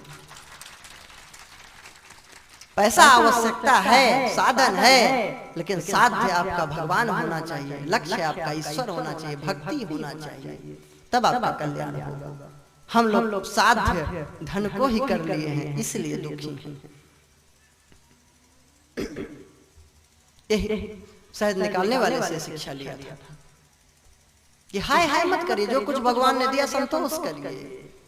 उसका उपयोग करिए। कहते हैं पूत कपूत तो क्या धन संचय और पूत सपूत तो क्या धन संचय। कितनी अच्छी बात है कि पुत्र अगर लायक है, संस्कारी है तो धन नहीं होगा तो धन बना लेगा, और पुत्र अगर नालायक है तो धन चाहे जितना होगा वो जुए शराब अय्यासी में मौज मस्ती में गणिकाओं में सारा धन बर्बाद कर देगा। इसीलिए धन का सदुपयोग करें, दुरुपयोग नहीं। बच्चों को संस्कारी बनाने में, अच्छी शिक्षा देने में लगाए धन को। हिरन से शिक्षा लिया कि ग्राम में गीतम न सुनुयात। हिरन को गीत सुनाकर, वीणे की आवाज सुनाकर ध्वनि शिकारी उसको मार डालते हैं। उसी प्रकार हम लोग पुत्र पौत्रादि में घिरे रहते हैं, उन्हीं की सुंदर सुंदर दोतली बातों में मुग्ध रहते हैं और भगवान का स्मरण नहीं करते और मारे जाते हैं और फिर नरक में जाते हैं। तो फिल्मी गाने, अभद्र गीत, मनोरंजन वाले गीत, ऊट पटांग के जिससे संस्कार विहीन गीत न सुने। अगर संस्कार युक्त है तो सुन सकते हैं। देश के लिए है, देश कल्याण के लिए है, वीरता, उत्साह, तेज, ओज, भक्ति कल्याणकारी है तो सुन सकते हैं। मछली से शिक्षा लिया कि जिह्वा के स्वाद के कारण कटिया लगाते हैं शिकारी लोग, मछली मारने वाले, उसमें कुछ मीठा लगा देते हैं, मछली फंस जाती है, मारी जाती है। उसी प्रकार जीभ के स्वाद में आकर के हम मन पर नियंत्रण नहीं लगा पाते, मन पे नियंत्रण नहीं कर पाते और मरने के बाद नरक जाते हैं। इसलिए हमको अपनी रसनेंद्री पर विजय प्राप्त करनी चाहिए। रसनेंद्री जननेंद्री दोनों पर जिस दिन हम विजय प्राप्त कर लेंगे उसी दिन हम ईश्वर को प्राप्त कर लेंगे, निश्चित है।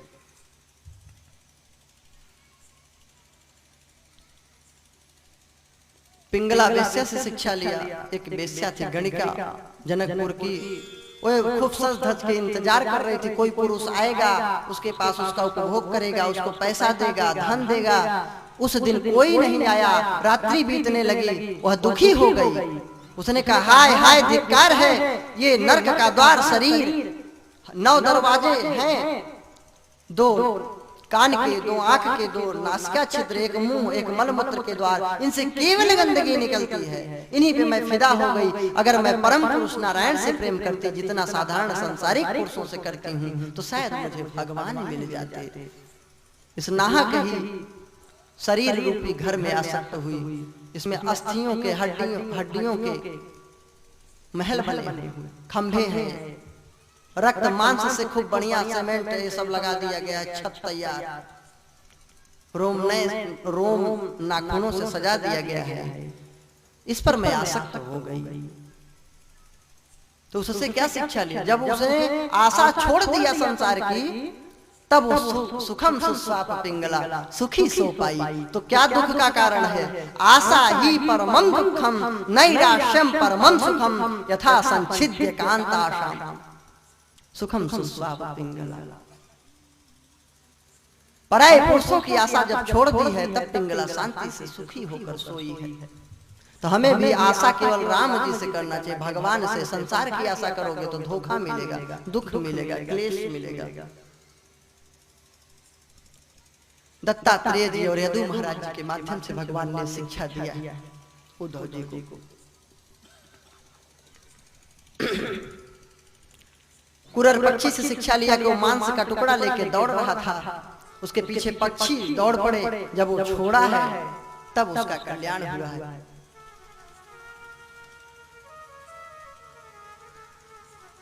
लोभ, लालच, यही सब मांस के टुकड़े की तरह हैं। उसको जब हम लेकर दौड़ेंगे हमारे पीछे बहुत लोग पड़े जाएंगे। जब उन सबको छोड़ देंगे, कोई चाह नहीं होगी, तो हमें सब छोड़ देंगे और हम आराम से भक्ति करेंगे और भगवत धाम को प्राप्त होंगे।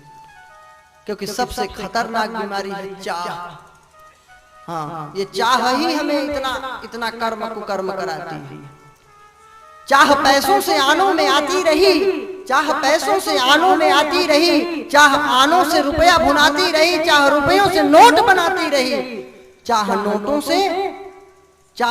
से मोटर मंगाती रही, चाह नोटों से कोठी चुनाती रही, चाह कोठी में मोटर मंगाती रही, चाह मोटर से होटल में जाती रही और चाह होटल में बोतल खुलाती रही, चाह क्या से न क्या कराती रही, चाह पाली है जो बे पीले हुए, चाह पाली है जिसने बे पीले हुए, चाह छोड़ी है जो बे रसीले हुए, चाह जग से लगा जी जरा हो गया, चाह हर से लगा जी हरा हो गया, चाह हर से लगा जी हरा हो गया।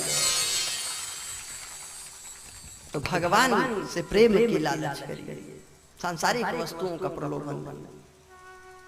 बालक से शिक्षा लिया, द्वावीव चिंतया मुक्तो परमानंद माप्लुतो यो विमुग्धो जडो बालो यो गुणेभ्यः परम गतः। संसार में केवल दो लोग ही सुखी हैं, बाकी कोई सुखी नहीं है। एक तो परमहंस संत महापुरुष तत्वज्ञानी, और एक नन्हा सा बालक, उसको कोई मतलब नहीं है कौन मरा है, कौन जिंदा है, कौन छत गिर गया, क्या चोरी हो गया, क्या हो गया, क्या नुकसान, कोई मतलब नहीं। खिलौना दे दीजिए, टाफी दे दीजिए, प्रसन्न है। उसी प्रकार संत महापुरुष भी क्या दुख क्या सुख मस्त है, क्या है, सब छोड़े हैं, कुछ बचा ही नहीं है। जो कुछ है सब राम का है, भगवान का है। उन्हीं संतों की तरह अगर गृहस्थ आश्रम में भी आप मान लें कि राम का है, तो नुकसान आपका हो रहा है, फिर राम का फायदा आपका हो रहा है, राम का। तो लाभ में भी राम और हानि में भी राम, बस आप जीवन मुक्त हो गए। गृहस्थ में रहते हुए भी आपका बेड़ा पार हो जाएगा, निश्चित है। तो बालक से शिक्षा लिया, कुमारी कन्या से शिक्षा लिया कि एक कुमारी कन्या को देखने के लिए कुछ मेहमान आए हुए थे। उसके घर में चावल स्वच्छ नहीं था, तो उखल में कूटना था धान को। कंगन पहनी हुई थी, कूट रही थी, खन खन आवाज हो रही थी। सोची कि समझेंगे मेहमान कि ये बहुत दलिद्र घर की है, इसके यहाँ चावल तक नहीं रखे हैं, हम लोग आए तो कूट रही है। इसलिए उसने कंगन को उतारना शुरू किया कि कहीं ऐसा न सोच लें। तो जब 2 कंगन बचे तब भी आवाज। तो दत्तात्रेय महाराज बोले यदु जी से कि वासे बहु नाम कलहो भवेद वार्ता द्वयोरपि एक एव चरेत तस्मात् कुमार्या इव कंकणः। बहुत लोग होंगे, पासे बहु नाम कलहो भवेद, तो कलह क्लेश होगा। बहुत लोग तो हों लेकिन मत एक हो, विचार एक हो, तो कोई कलह क्लेश नहीं होगा। इसीलिए घर में कहे माता पिता का आज्ञा का पालन करो। क्यों? क्योंकि जितने छोटे लोग हैं एक मत हो जाएंगे, केवल माता पिता की इच्छा से कार्य होगा, तो वहाँ विवाद नहीं होगा, चिंता नहीं होगी। माता पिता जाने गलत कार्य हुआ तो उनका गलती, हमारी क्या टेंशन है। टेंशन मुक्त होने के लिए ऋषियों ने बनाया है सिद्धांत। भाई बड़ों का आज्ञा पालन किया, गलती हो गई तो आपको कोई कुछ कह सकता है क्या? नहीं। सरकार आदेश दे दे गोली मार दो तो चाहे निर्दोष को मारा जाए, लेकिन गलती सरकार की मानी जाएगी, हाँ सेवक की नहीं। भाई उसने तो आदेश का पालन किया। तो पुत्र, पत्नी, बहू, बेटे, नाती, पोते, पौत्र, पौत्री, ये सभी लोग अगर आदेश का पालन करें, सेवा करें, तो महाराज वो सुखी जीवन हो जाएगा, उनका चिंता मुक्त हो जाएंगे। जो ब्लड प्रेशर हाई लो हो रहे हैं और मस्तिष्क क्षमता कमजोर है, टेंशन में जा रहे हैं, तो टेंशन मुक्त। भाई बड़े लोग जैसा कहेंगे बस वही करना है, हमें कुछ नहीं सोचना, हमें मस्त रहना है। बताओ कभी टेंशन रहेगा? कोई टेंशन नहीं। लेकिन हम अपनी खोपड़ी लगाते हैं, इसलिए बीमार होकर मर जा रहे हैं। यही बात सही है। इसीलिए ऋषियों ने सिद्धांत बनाया कि लोग बड़ों का आदेश का पालन करें, उनके बतलाए मार्ग पे चलें, तो उनको चिंता नहीं रहेगी। और चिंता अगर नहीं होगी, लगभग 90% बीमारियों का कारण, या 100% मान लो, क्योंकि चिंता सापिनी को नहीं खाया, को जग जाहि न व्यापी माया। तो चिंता रूपी सापिनी के कारण ही समस्त रोग हो रहे हैं। चिंता मुक्त तभी होंगे जब अपने से बड़ों की सेवा करेंगे, उनके आदेश का पालन करेंगे, और नहीं करेंगे तो ऐसे ही चिंतित रहे, फिर आपका कल्याण होने वाला नहीं है। छोटों की भी बात माननी चाहिए, ऐसा नहीं है, लेकिन छोटों को बात मनवानी है तो निवेदन करें, आदेश नहीं कि पिताश्री गुरुदेव मेरी ये इच्छा है, क्या सही है? ऐसे पूछिए। तो कौन ऐसा होगा गुरु, माता पिता, बड़ा बुजुर्ग जो आपकी बात न मान ले जब हाथ जोड़ के बोलेंगे तो? लेकिन नहीं, मैं सही कह रहा हूँ, मतलब हम बाप के बाप हैं, गुरु के गुरु हैं, तो बताओ कल्याण होगा वहाँ? कभी नहीं होगा। हाँ, एक गुरु जी ने कहा बेटा देखो बारिश हो रही है, तो बारिश तेज तो नहीं हो रही है, बारिश हो रही है। बोला शिष्य, तो बोले जाओ गाय को अंदर छाया में कर दो। तो बोला गुरुदेव ये रही बिल्ली अभी अभी आई है, इसके तन पे थोड़ा हाथ फेरिए, अगर गीली होगी तो जान लीजिए बारिश हो रही है, और अगर सूखी होगी तो बारिश बंद है। तेरी के आलसी, फिर गुरुदेव ने कहा बेटा अच्छा एक काम कर, तू अच्छा लैंप को बुझा दे, धीमा कर दे, जा बारिश न हो रही हो तो गाय को बंधन से मुक्त कर दे, अच्छा बारिश ज्यादा हो रही हो। तो बोला अरे गुरुदेव आपके होते हुए बंधन हम खोले? हमने तो सुना है कि गुरुदेव ही बंधन खोलते हैं, गुरुदेव के होते हुए हम बंधन खोले। गुरुदेव समझ गए पक्का गुरु मिला है, चेला नहीं। बताओ गुरुदेव ही किए बेचारे। फिर रात्रि में सोने लगे, कहे लैंप को थोड़ा धीमा कर दे, काहे को तेल दुरुपयोग हो, जले फालतू में सोना ही तो है। अरे गुरुदेव आप प्रकाश स्वरूप हैं, गु शब्दस्त अंधकारोति रु शब्दस्त निरोधक अंधकार निरोधित्वात् गुरु रित्य विधीयते। गुरु प्रकाश स्वरूप होते हैं, अज्ञान रूपी अंधकार को जो दूर कर दे वही गुरु। तो आप कह रहे हैं प्रकाश को खत्म करने की बात? अरे गुरुदेव आप कैसी उल्टी बात बता रहे हैं। और मुदा हूं आंख कतौ को नहीं, नेत्र बंद कर लीजिए, कहां प्रकाश कहां अंधेरा। गुरुदेव कहे बारे गुरु। सुबह हुई मंगलवार का दिन, एक व्यक्ति लाया मिष्ठान भोग लगाया। गुरुदेव बोले बेटा प्रसाद ग्रहण कर ले। बेटा प्रसन्न, अरे गुरुदेव 3 आज्ञा का पालन नहीं किया, क्या चौथी भी आज्ञा का पालन नहीं करूं? तो ऐसे आजकल के शिष्य हैं। हाँ एक गुरु भी बड़े विलक्षण, हाँ सख्त रहे हो, हाँ ये नहीं कह देना कि आप जैसे। गुरुदेव बोले बेटा तुलसी दल लाओ, भोग लगाना है। शिष्य बोले, 2 शिष्य थे विचित्र। एक बोलता है यार तुम जा तुलसी दल भैया ले आ ना, इतना बड़ा बड़ा होता है। मतलब कि गुरुजी जान जाए कि नहीं जानते, खुद लाए। गुरुजी थोड़े महान थे, सख्त बिल्कुल। गुरुजी बोले आओ बच्चों, आ गए जी गुरुदेव। बच्चों मैं तखत पे बैठा हूँ, चलो बगिया में ले चलो, एक तरफ तुम पकड़ो एक तरफ तुम, मैं बताता हूँ तुलसी दल कैसा होता है। अब बेचारे हाँफते हाँफते उठाए, रो रो के मर मर के ले गए और एक दूसरे को सन की आए कि और बताई इतना बड़ा तुलसी दल ले, इतने 10 बार तुलसी दल लाते, मर गए कि नहीं? गए तखत लेकर के बगिया में, गुरुदेव तुलसी दल लिए। कहे चलो बच्चों जहां से लाए हो वहां तक फिर पहुंचाओ। बेचारे ले आए, हाँफते हाँफते एक दूसरे को खूब डांटे, कितने में हम इतना तुलसी दल दे आते, हालत खराब कर दिया। और ज्ञान लगाओ दिमाग खोपड़ी, तो खोपड़ी लगाने वालों के साथ ऐसा ही होता है। फिर आए, गुरुदेव ने पूछा बच्चों एक बात बताओ, तुलसी दल समझ लिया? जी गुरुदेव। तो अब कभी भूलोगे तो नहीं?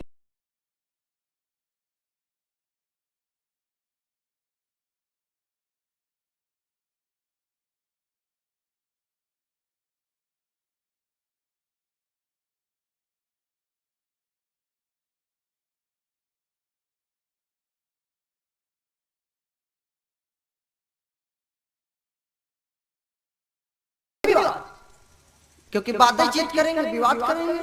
और बादे वर्धते बहनी, नारद जी भक्ति सूत्र में कहते हैं कि बाद करते करते वाद विवाद विरोध बैर में बदल जाएगा, शत्रुता में, नफरत में, घृणा में। एक चरित तस्मात्, एक होकर के निर्भय होकर के विचरण करें। बाण बनाने से वाले से शिक्षा लिया कि राजा की सवारी निकल गई, बाण बनाने वाला सुंदर बाण बना रहा था। उससे पूछे सेवक लोग कि राजा की सवारी निकली क्या? बोला मैंने तो नहीं देखा, मुझे नहीं मालूम। इतनी एकाग्रता। तो बोले उस बाण बनाने वाले से एकाग्रता की शिक्षा लेनी चाहिए। जो कार्य करें एकाग्र होकर के करें, चाहे विद्यार्थी हैं, चाहे संत हैं, चाहे भक्त हैं। अगर भजन कर रहे हैं तो एकाग्रता से, अध्ययन कर रहे हैं तो एकाग्रता से, आपका लक्ष्य की ओर ध्यान दीजिए एकाग्र मन से, आपको लक्ष्य अवश्य प्राप्त होगा और आप निश्चित कल्याण को प्राप्त करेंगे और अपना उन्नति करेंगे, आगे बढ़ जाएंगे, विकास को प्राप्त हो जाएंगे।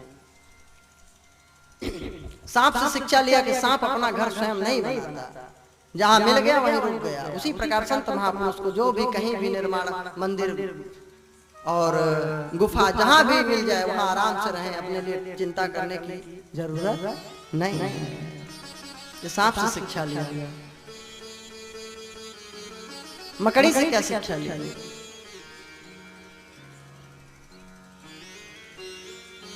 जैसे मकड़ी अपना जाल बुनती है और जरूरत पड़ने पे खा भी लेती है, उसी प्रकार भगवान की ये माया है, सृष्टि है, वो जरूरत पड़ने पे सृष्टि रचना करते हैं और फिर अपने ही अंदर समेट लेते हैं। और भृंगी कीड़ा से क्या शिक्षा लिया? सुपेश भृंगी कीड़ा से शिक्षा लिया कि भृंगी कीड़ा को कोई अपना संतान नहीं होता, वो एक किसी भी कीड़े को ले जाकर के मिट्टी का घर बनाता है, भीलनी बोलते हैं, वो अपने घर में किसी भी कीड़े को पैक कर देता है, बंद कर देता है। वह कीड़ा मारे डर के उसका चिंतन करता रहता है।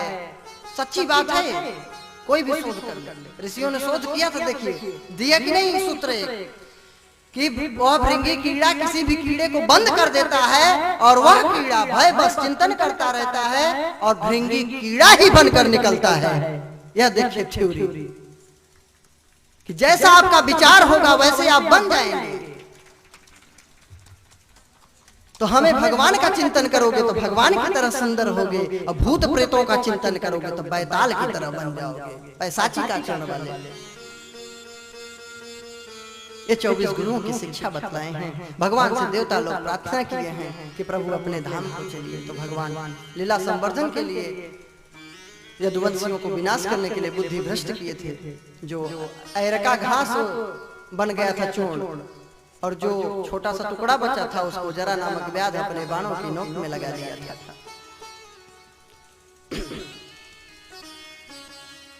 दिव्य उपदेश भगवान दिए हैं भक्ति सो तप को। एक तितिक्षु ब्राह्मण का इतिहास बतलाए हैं कि वो बहुत ही कंजूस था। एक दिन उसका सारा धन लुट गया, कुछ पौत्र पौत्रादि संबंधी ले लिए, कुछ लुटेरों ने लूट लिया, कुछ राजा ले लिया। फिर वो भिक्षा मांगने लगा। फिर उसको ज्ञान जब हुआ तो सब कुछ त्याग करके मस्त रहने लगा। कोई मारता है कंकड़, कोई गाली देता है, तो भी वो सहन करता है और भगवत धाम को चला जाता है। हंसोपाख्यानम के माध्यम से भगवान हंस एक बार ब्रह्मा जी के यहाँ प्रकट हुए, दिव्य ज्ञान का उपदेश दिए कि चित्त विषयों में घुसता है, विषय चित्त की ओर दौड़ते हैं, चित्त विषयों की ओर जाता है, और दोनों एक दूसरे में ऐसे मिल जाते हैं कि उन्हें निकालना असंभव हो जाता है। हमको इस बात को समझना होगा कि हमारा चित्त, हमारा मन दुर्गुणों में न जाए, दुर्गुण हमारे मन में प्रवेश न करे। इसके लिए जरूरी है सत्संग की, भक्ति की, भजन की, ज्ञान की, आत्मज्ञान की, तब हमारा बेड़ा पार होगा, कल्याण होगा।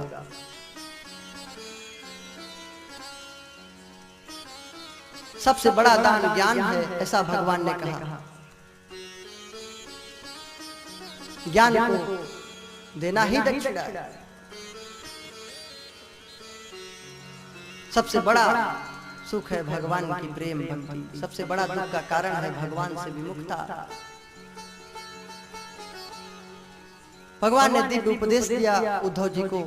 उद्धव जी बद्रिकाश्रम में चले गए, एक रूप से कुसुम सरोवर के पास लता बन गए, और वही जरा नामक व्याध उस बाण से भगवान ठाकुर जी के चरणों में मारा है। चरण में किसी को मार दो मरेगा, गोली मार दो नहीं मरेगा। लोग कहते भगवान नहीं थे, वो तो मर गए थे, उन्हें कोई मार सकता है? वो तो बाली को मारे थे, वही बाली इस जन्म में आया था। भगवान किसी का ऋण नहीं रखते। तो बोले भाई अगले जन्म में तुम भी अपना पूरा कर लेना। तो वो भी छिप के मारा धोखे से, वो हिरन समझ के मार दिया। अब भगवान सशरीर अपने दिव्य धाम को चले गए हैं, देवताओं पर कृपा करते हुए। बोले भक्त वत्सल भगवान की जय, राधा रानी सरकार की जय। बस यहीं पे एकादश स्कंद को प्रणाम करते हैं, द्वादश स्कंद में प्रवेश करते हैं। महाराज भगवान कितना दयालु है, करुणा निधान है कि सब जीवों के लिए बारिश करता है, सब्जियों के लिए धूप देता है, सब्जियों के लिए धरती से अन्न देता है, फिर भी हम उसकी करुणा को नहीं समझते। यही सबसे बड़ा दुख का कारण है। जबकि कलयुग में योग तपस्या सबसे बड़ा सर्वोपरि साधन भगवान की नाम संकीर्तन को बतलाया गया है। लेकिन नाम संकीर्तन कैसे? गुटखा तंबाकू बीड़ी सिगरेट पी के नाम संकीर्तन नहीं। भाव कुभाव लिखा है, कुभाव अर्थात भाव नहीं बन पा रहा है, दुखी है, कुछ भी है, तब भी हम नाम ले रहे हैं तो हमारा कल्याण होगा। लेकिन ये नहीं लिखा है कि भाव से लो, चाहे दुष्कर्म करते हुए लो, नीचता पूर्वक लो, ऐसा नहीं कहीं लिखा है। ये कोई नाम है? ऐसे कल्याण होगा क्या? जब मीराबाई प्रेम पूर्वक नाम ली थी, भक्ति की थी, तब उसको राणा ने जब सर्प भेजा था तो पुष्प का हार बन गया था, जब विष भेजा था तो अमृत बन गया था। तो ऐसी लगन लगाइए, ऐसा प्रेम करिए, तब निश्चित आपका कल्याण होगा। तो ऐसे भाव से मगन होकर के गाइए, प्रेम पूर्वक गाइए, भक्ति पूर्वक गाइए, उत्साह पूर्वक गाइए, तब आपके ऊपर भगवान कृपा करेगा और तब आपके ऊपर भगवान की छाया बनेगी, दया बनेगी और उसका अनुभव प्राप्त होगा, दर्शन प्राप्त होगा। और नहीं तो अनुभूति नहीं हो पाएगी। ऐसे ही खाली हृदय, ऐसे उल्टे पुल्टे विचार गंदगी भरे रहोगे तो जब इस घर में कूड़ा कचरा भरे हो तो भगवत नाम का चिंतन, भगवान की महिमा, भगवान का अनुभव कभी नहीं होगा। पहले इसको खाली करो दुर्गुणों को, फिर देखो उसका चिंतन कैसे होता है, फिर देखो उसका आनंद कैसे आता है।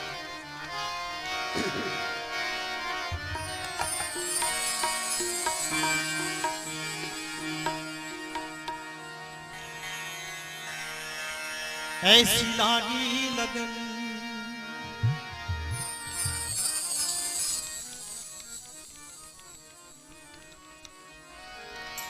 ऐसी लागी लगन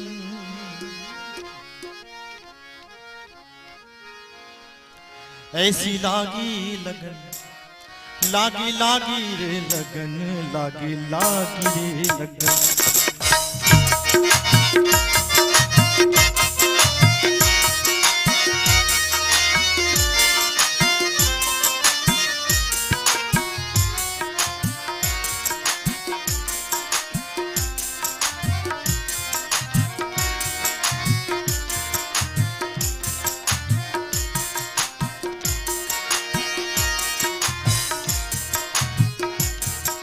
ऐसी लागी लगन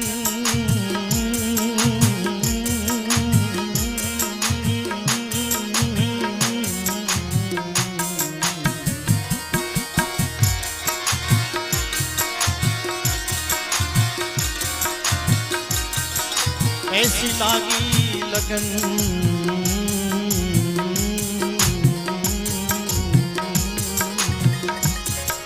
ऐसी लागी लगन लागी लागी रे लगन लागी लागी रे लगन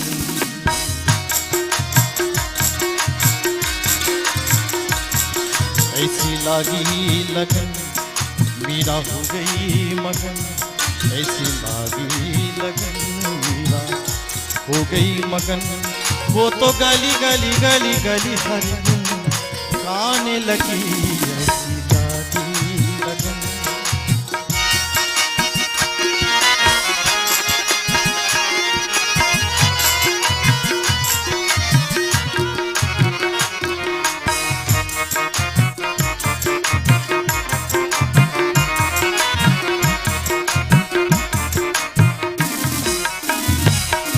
कोई रोके नहीं कोई टोके नहीं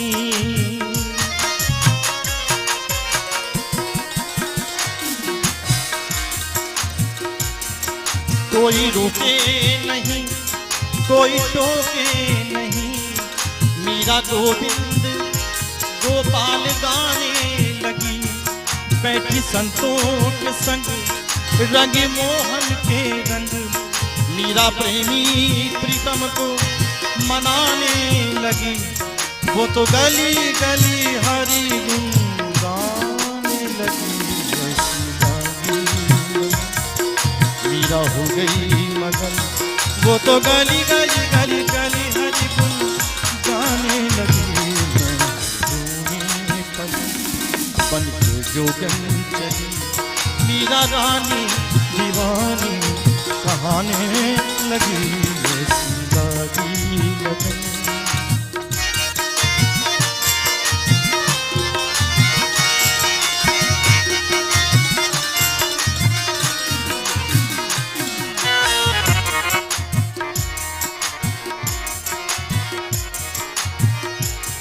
राणा ने किया मानो अमृत पिया।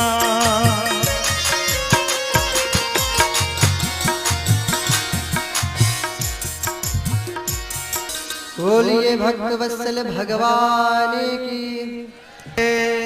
द्वादश स्कंद में कलयुग के पाप कर्मी राजाओं का वर्णन है कि कैसे मुगल आक्रांत आएंगे, अंग्रेज नाश करके जाएंगे, लूटपाट बढ़ेगा, धर्म सदग्रंथ लुप्त प्राय होंगे, और जो भी राजा होगा जनता को प्रताड़ित करने वाला है, टैक्स पे टैक्स लगाने वाला होगा, खून चूसेगा, और युवतियों का केवल सौंदर्य प्रधान युग रहेगा, स्नान ध्यान पवित्रता नहीं रह जाएगी, बस ब्यूटी पार्लर, बस चमका लिए मुख हाथ को हो गया, लाइट मारने लगे। भागवत में लिखा है, हम नहीं कह रहे हैं। और न्यायालयों में उसी को न्याय मिलेगा जिसके पास खूब धन होगा, अर्थात न्याय नहीं मिलेगा, अन्याय होगा। जज भी कैसे होंगे? अब मैं जज पे किसी पे आरोप नहीं लगा रहा हूं, लेकिन भागवत में ऐसा लिखा है कि जब न्याय नहीं मिलेगा, इससे सिद्ध होता है कि न्यायकर्ता घूसखोर होगा, बेईमान होगा, असभ्य होगा, भ्रष्टाचारी होगा। कलयुग का वर्णन। पैसा दे दो, कागज कमजोर होगा तो भी चलेगा।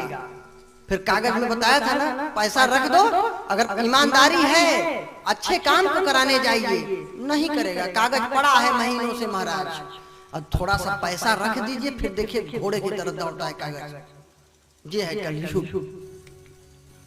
अंतिम उपदेश परीक्षित को दिए सुखदेव जी कि तुम तो राजन मरीष्यते पस बुद्धिम मिमाम जय, तू मर जाएगा, इस पस बुद्धिता को छोड़ दे, तू तो आत्मा है,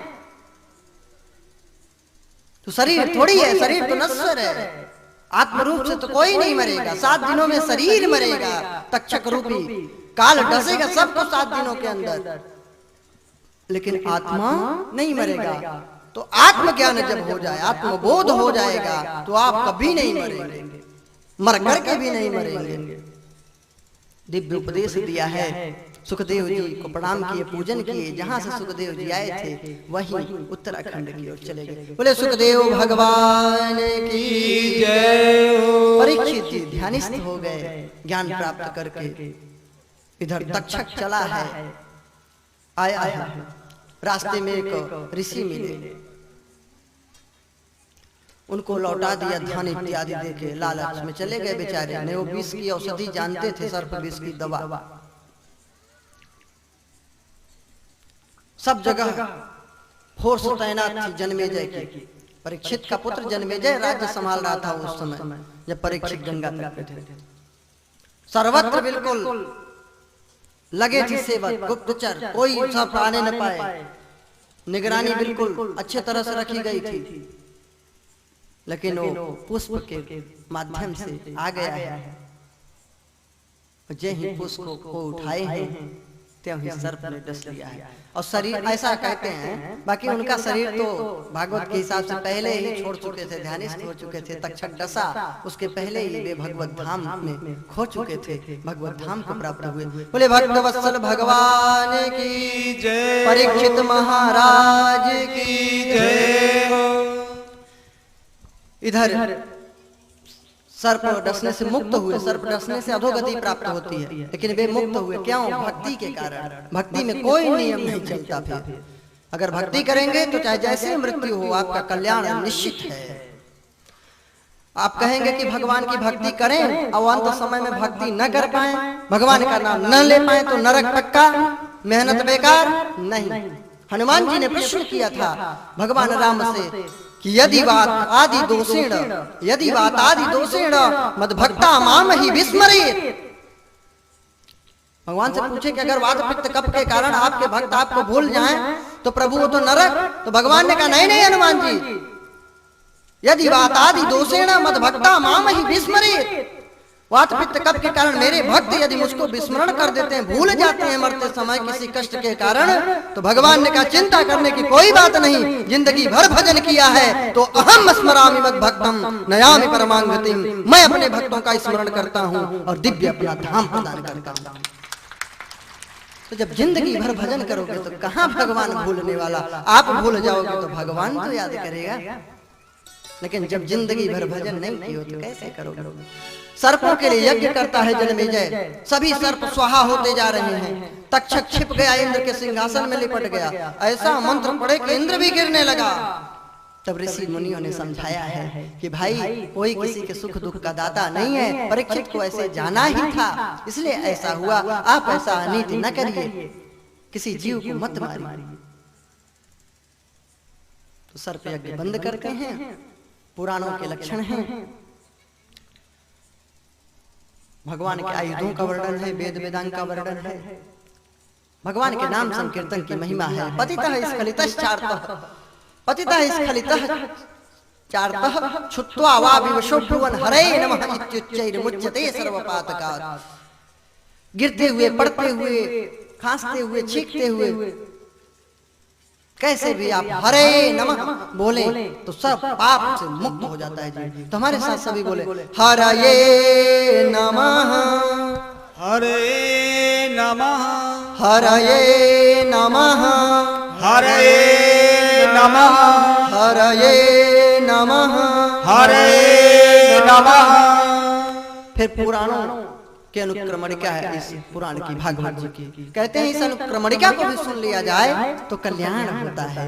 महात्म्य में आप लोगों ने भक्ति ज्ञान वैराग्य की चर्चा सुनी और धुंधकारी का प्रसंग। प्रथम स्कंध में हम सभी लोगों ने 24 अवतारों की कथा वर्णन सुना। परीक्षित का जन्म, युधिष्ठिर इत्यादि की विजय, फिर युधिष्ठिर इत्यादि का परीक्षित को राजा बना करके वनगमन, परीक्षित का गंगा तट पे अनशन करना, सुखदेव आगमन, परीक्षित का प्रश्न, ये प्रथम स्कंद में सुना। 19 अध्यायों वाला जो था। द्वितीय स्कंद में चतुर्थ श्लोकी भागवत सुना, सृष्टि के उत्पत्ति का वर्णन सुना, क्रम सुना। ब्रह्मा जी को चतुर्थ श्लोकी जो भागवत दिए थे उसका वर्णन सुना। किसका भजन करना चाहिए, किसका जप करना चाहिए, किसका ध्यान करना चाहिए, ध्यान विधि, ये सब श्रवण किया। तृतीय स्कंद में आप लोगों ने जय विजय की कथा, हिरण्याक्ष का बराह भगवान द्वारा उद्धार हुआ ये कथा सुने। कपिल देवहूति का प्रसंग सुने, उनकी 9 कन्याओं का 9 ऋषियों के साथ विवाह। कर्दम और देवहूति की 9 पुत्रियों का 9 ऋषियों के साथ विवाह। कपिल भगवान पुत्र के रूप में आए। कपिल और देवहूति के प्रसंग के माध्यम से ज्ञान की चर्चा, पुरुष और प्रकृति का वर्णन श्रवण किया। बाद में देवहूति को आत्मज्ञान होता है। 21 दिनों तक धरती पर रहती हैं, 21 दिन बाद मुक्त हो जाती हैं। कपिल भी अपने धाम को चले जाते हैं। यह वर्णन आप लोगों ने सुना। चतुर्थ स्कंद में सती चरित्र, ध्रुव चरित्र, प्राचीन बरहित का चरित्र, पुरंजनोपाख्यान, प्रचेताओं की मुक्ति, ये सब श्रवण किया। पंचम स्कंद में जड़ भरत का चरित्र श्रवण किया। भरत और जड़ भरत का ऋषभदेव का उपदेश, नरकों का वर्णन, दीप वर्ष का वर्णन श्रवण किया। छठे स्कंद में अजामिल की कथा सुना। प्राचेतस दक्ष की 60 पुत्रियों का वंश परंपरा, उनका वर्णन सुना। और वृत्रासुर की कथा श्रवण किया। चित्रकेतु राजा का उपाख्यान और कुंसमन व्रत की कथा सुना। 19 अध्यायों वाले षष्ठम स्कंद में ये आप लोगों ने श्रवण किया। सप्तम स्कंद में 15 अध्याय वाला जो सप्तम स्कंद था उसमें आप लोगों ने दिव्य प्रहलाद चरित्र श्रवण किया। स्त्री, मानव, यति, सती, ये सब का धर्म का निरूपण हुआ। अष्टम स्कंद जो 24 अध्यायों वाला था उसमें आप लोगों ने 14 मनवंतरों का वर्णन सुना। गजेंद्र ग्रह का चरित्र, कच्छप अवतार की कथा, समुद्र मंथन, वामन भगवान का चरित्र और सत्यव्रत राजा का उपाख्यान, मत्स्य अवतार की कथा श्रवण किया। 9वें स्कंद में महाराज मनु जी के 10 पुत्रों का वर्णन और इक्ष्वाक इत्यादि राजाओं का वर्णन, राम जी का चरित्र, गंगा अवतरण, भागीरथ इत्यादि का वर्णन सुना।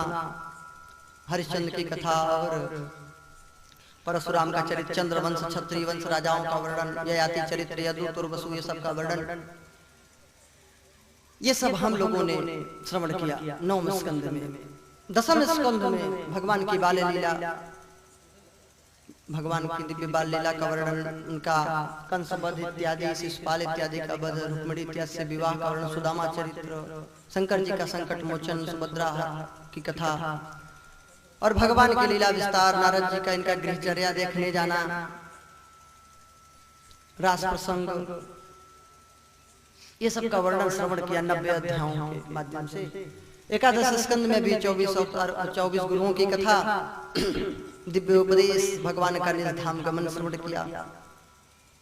द्वादश स्कंद में परीक्षित को सुखदेव जी का अंतिम उपदेश, सर्पसत्र, प्राणों का जो लक्षण है और अनुक्रमण क्या सुन रहे हैं, ये द्वादश स्कंद में है 13 अध्यायों में।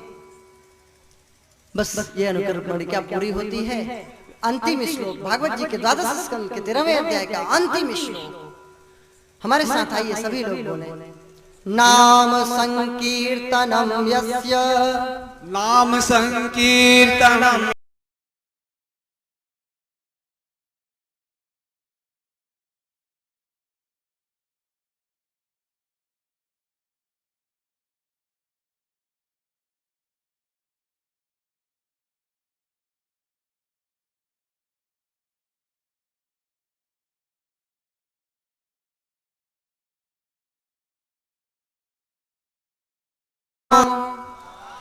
संकीर्तनम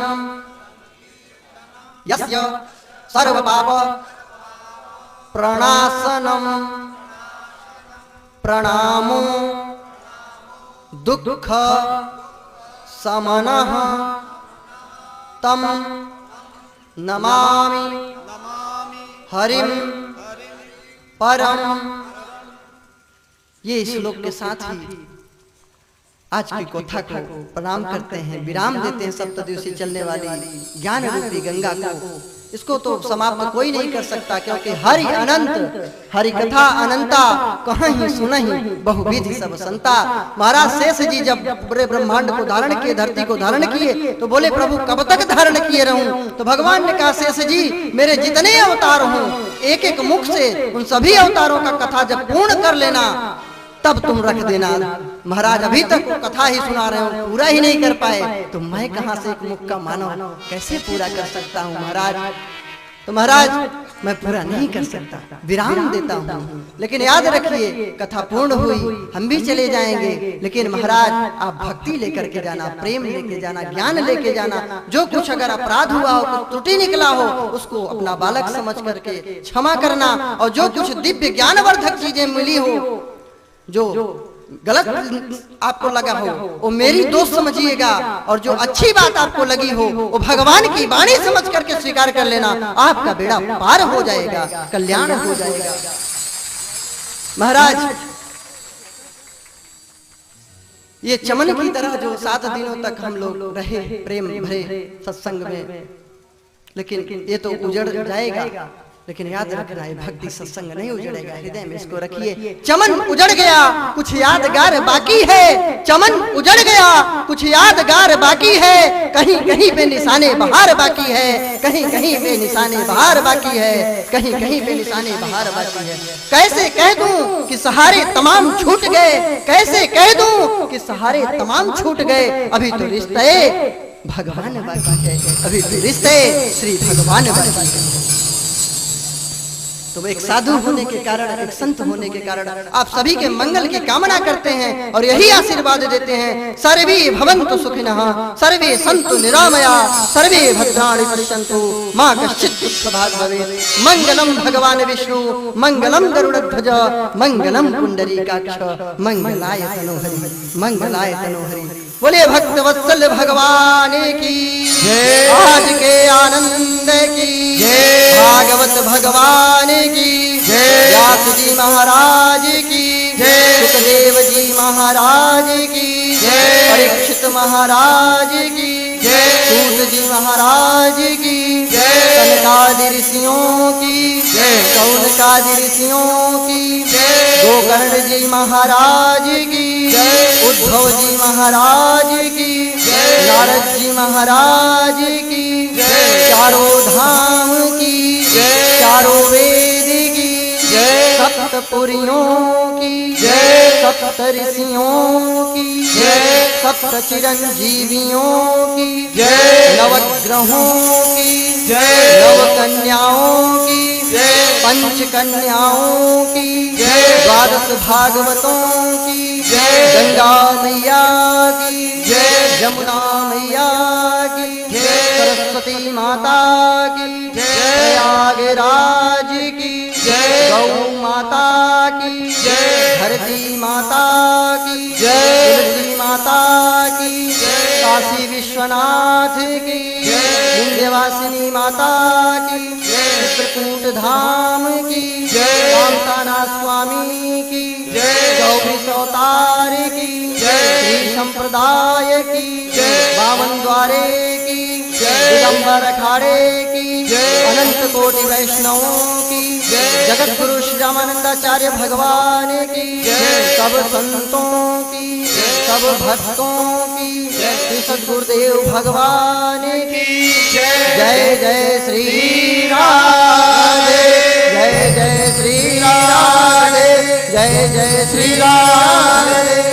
धर्म की धर्म की धर्म की अधर्म का अधर्म का अधर्म का प्राणियों में सद्भावना हो। प्राणियों में सद्भावना हो। प्राणियों में सद्भावना हो। गौ माता की जय हो। गौ माता की जय। गौ माता की जय। सत्य सनातन धर्म की जय। सत्य सनातन धर्म की जय। सत्य सनातन धर्म की जय। विश्व का कल्याण हो। विश्व का कल्याण हो। विश्व का कल्याण हो। हर हर महादेव। सबके संकट हर दूर करेंगी। ये भजन आप सियाराम जी के माध्यम से भी श्रवण करेंगे। ओ बरसाने वाली बजाओ भक्तों राधा नाम की ताली। ओ सबके संकट दूर करेंगी। ओ सबके संकट दूर करेंगी। राधे बरसाने वाली बजाओ बजाओ बजाओ राधा नाम की ताली बजाओ राधा नाम की ताली। सबके संकट दूर करेंगी सबके संकट दूर करेंगी। राधे बरसाने वाली बजाओ बजाओ बजाओ राधा नाम की ताली बजाओ राधा नाम की ताली।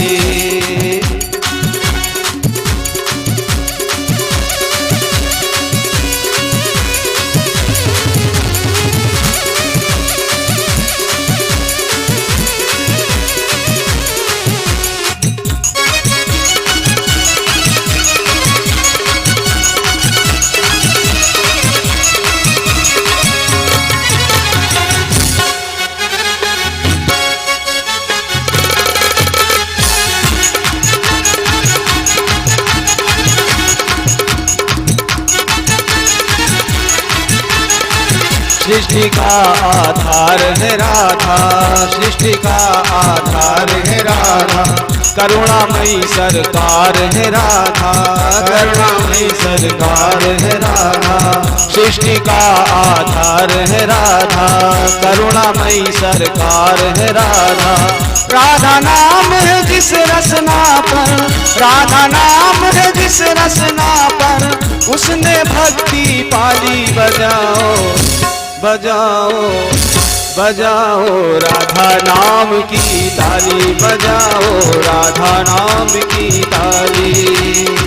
सबके संकट दूर करेंगी सबके संकट दूर करेंगी। राधे बरसाने वाली बजाओ।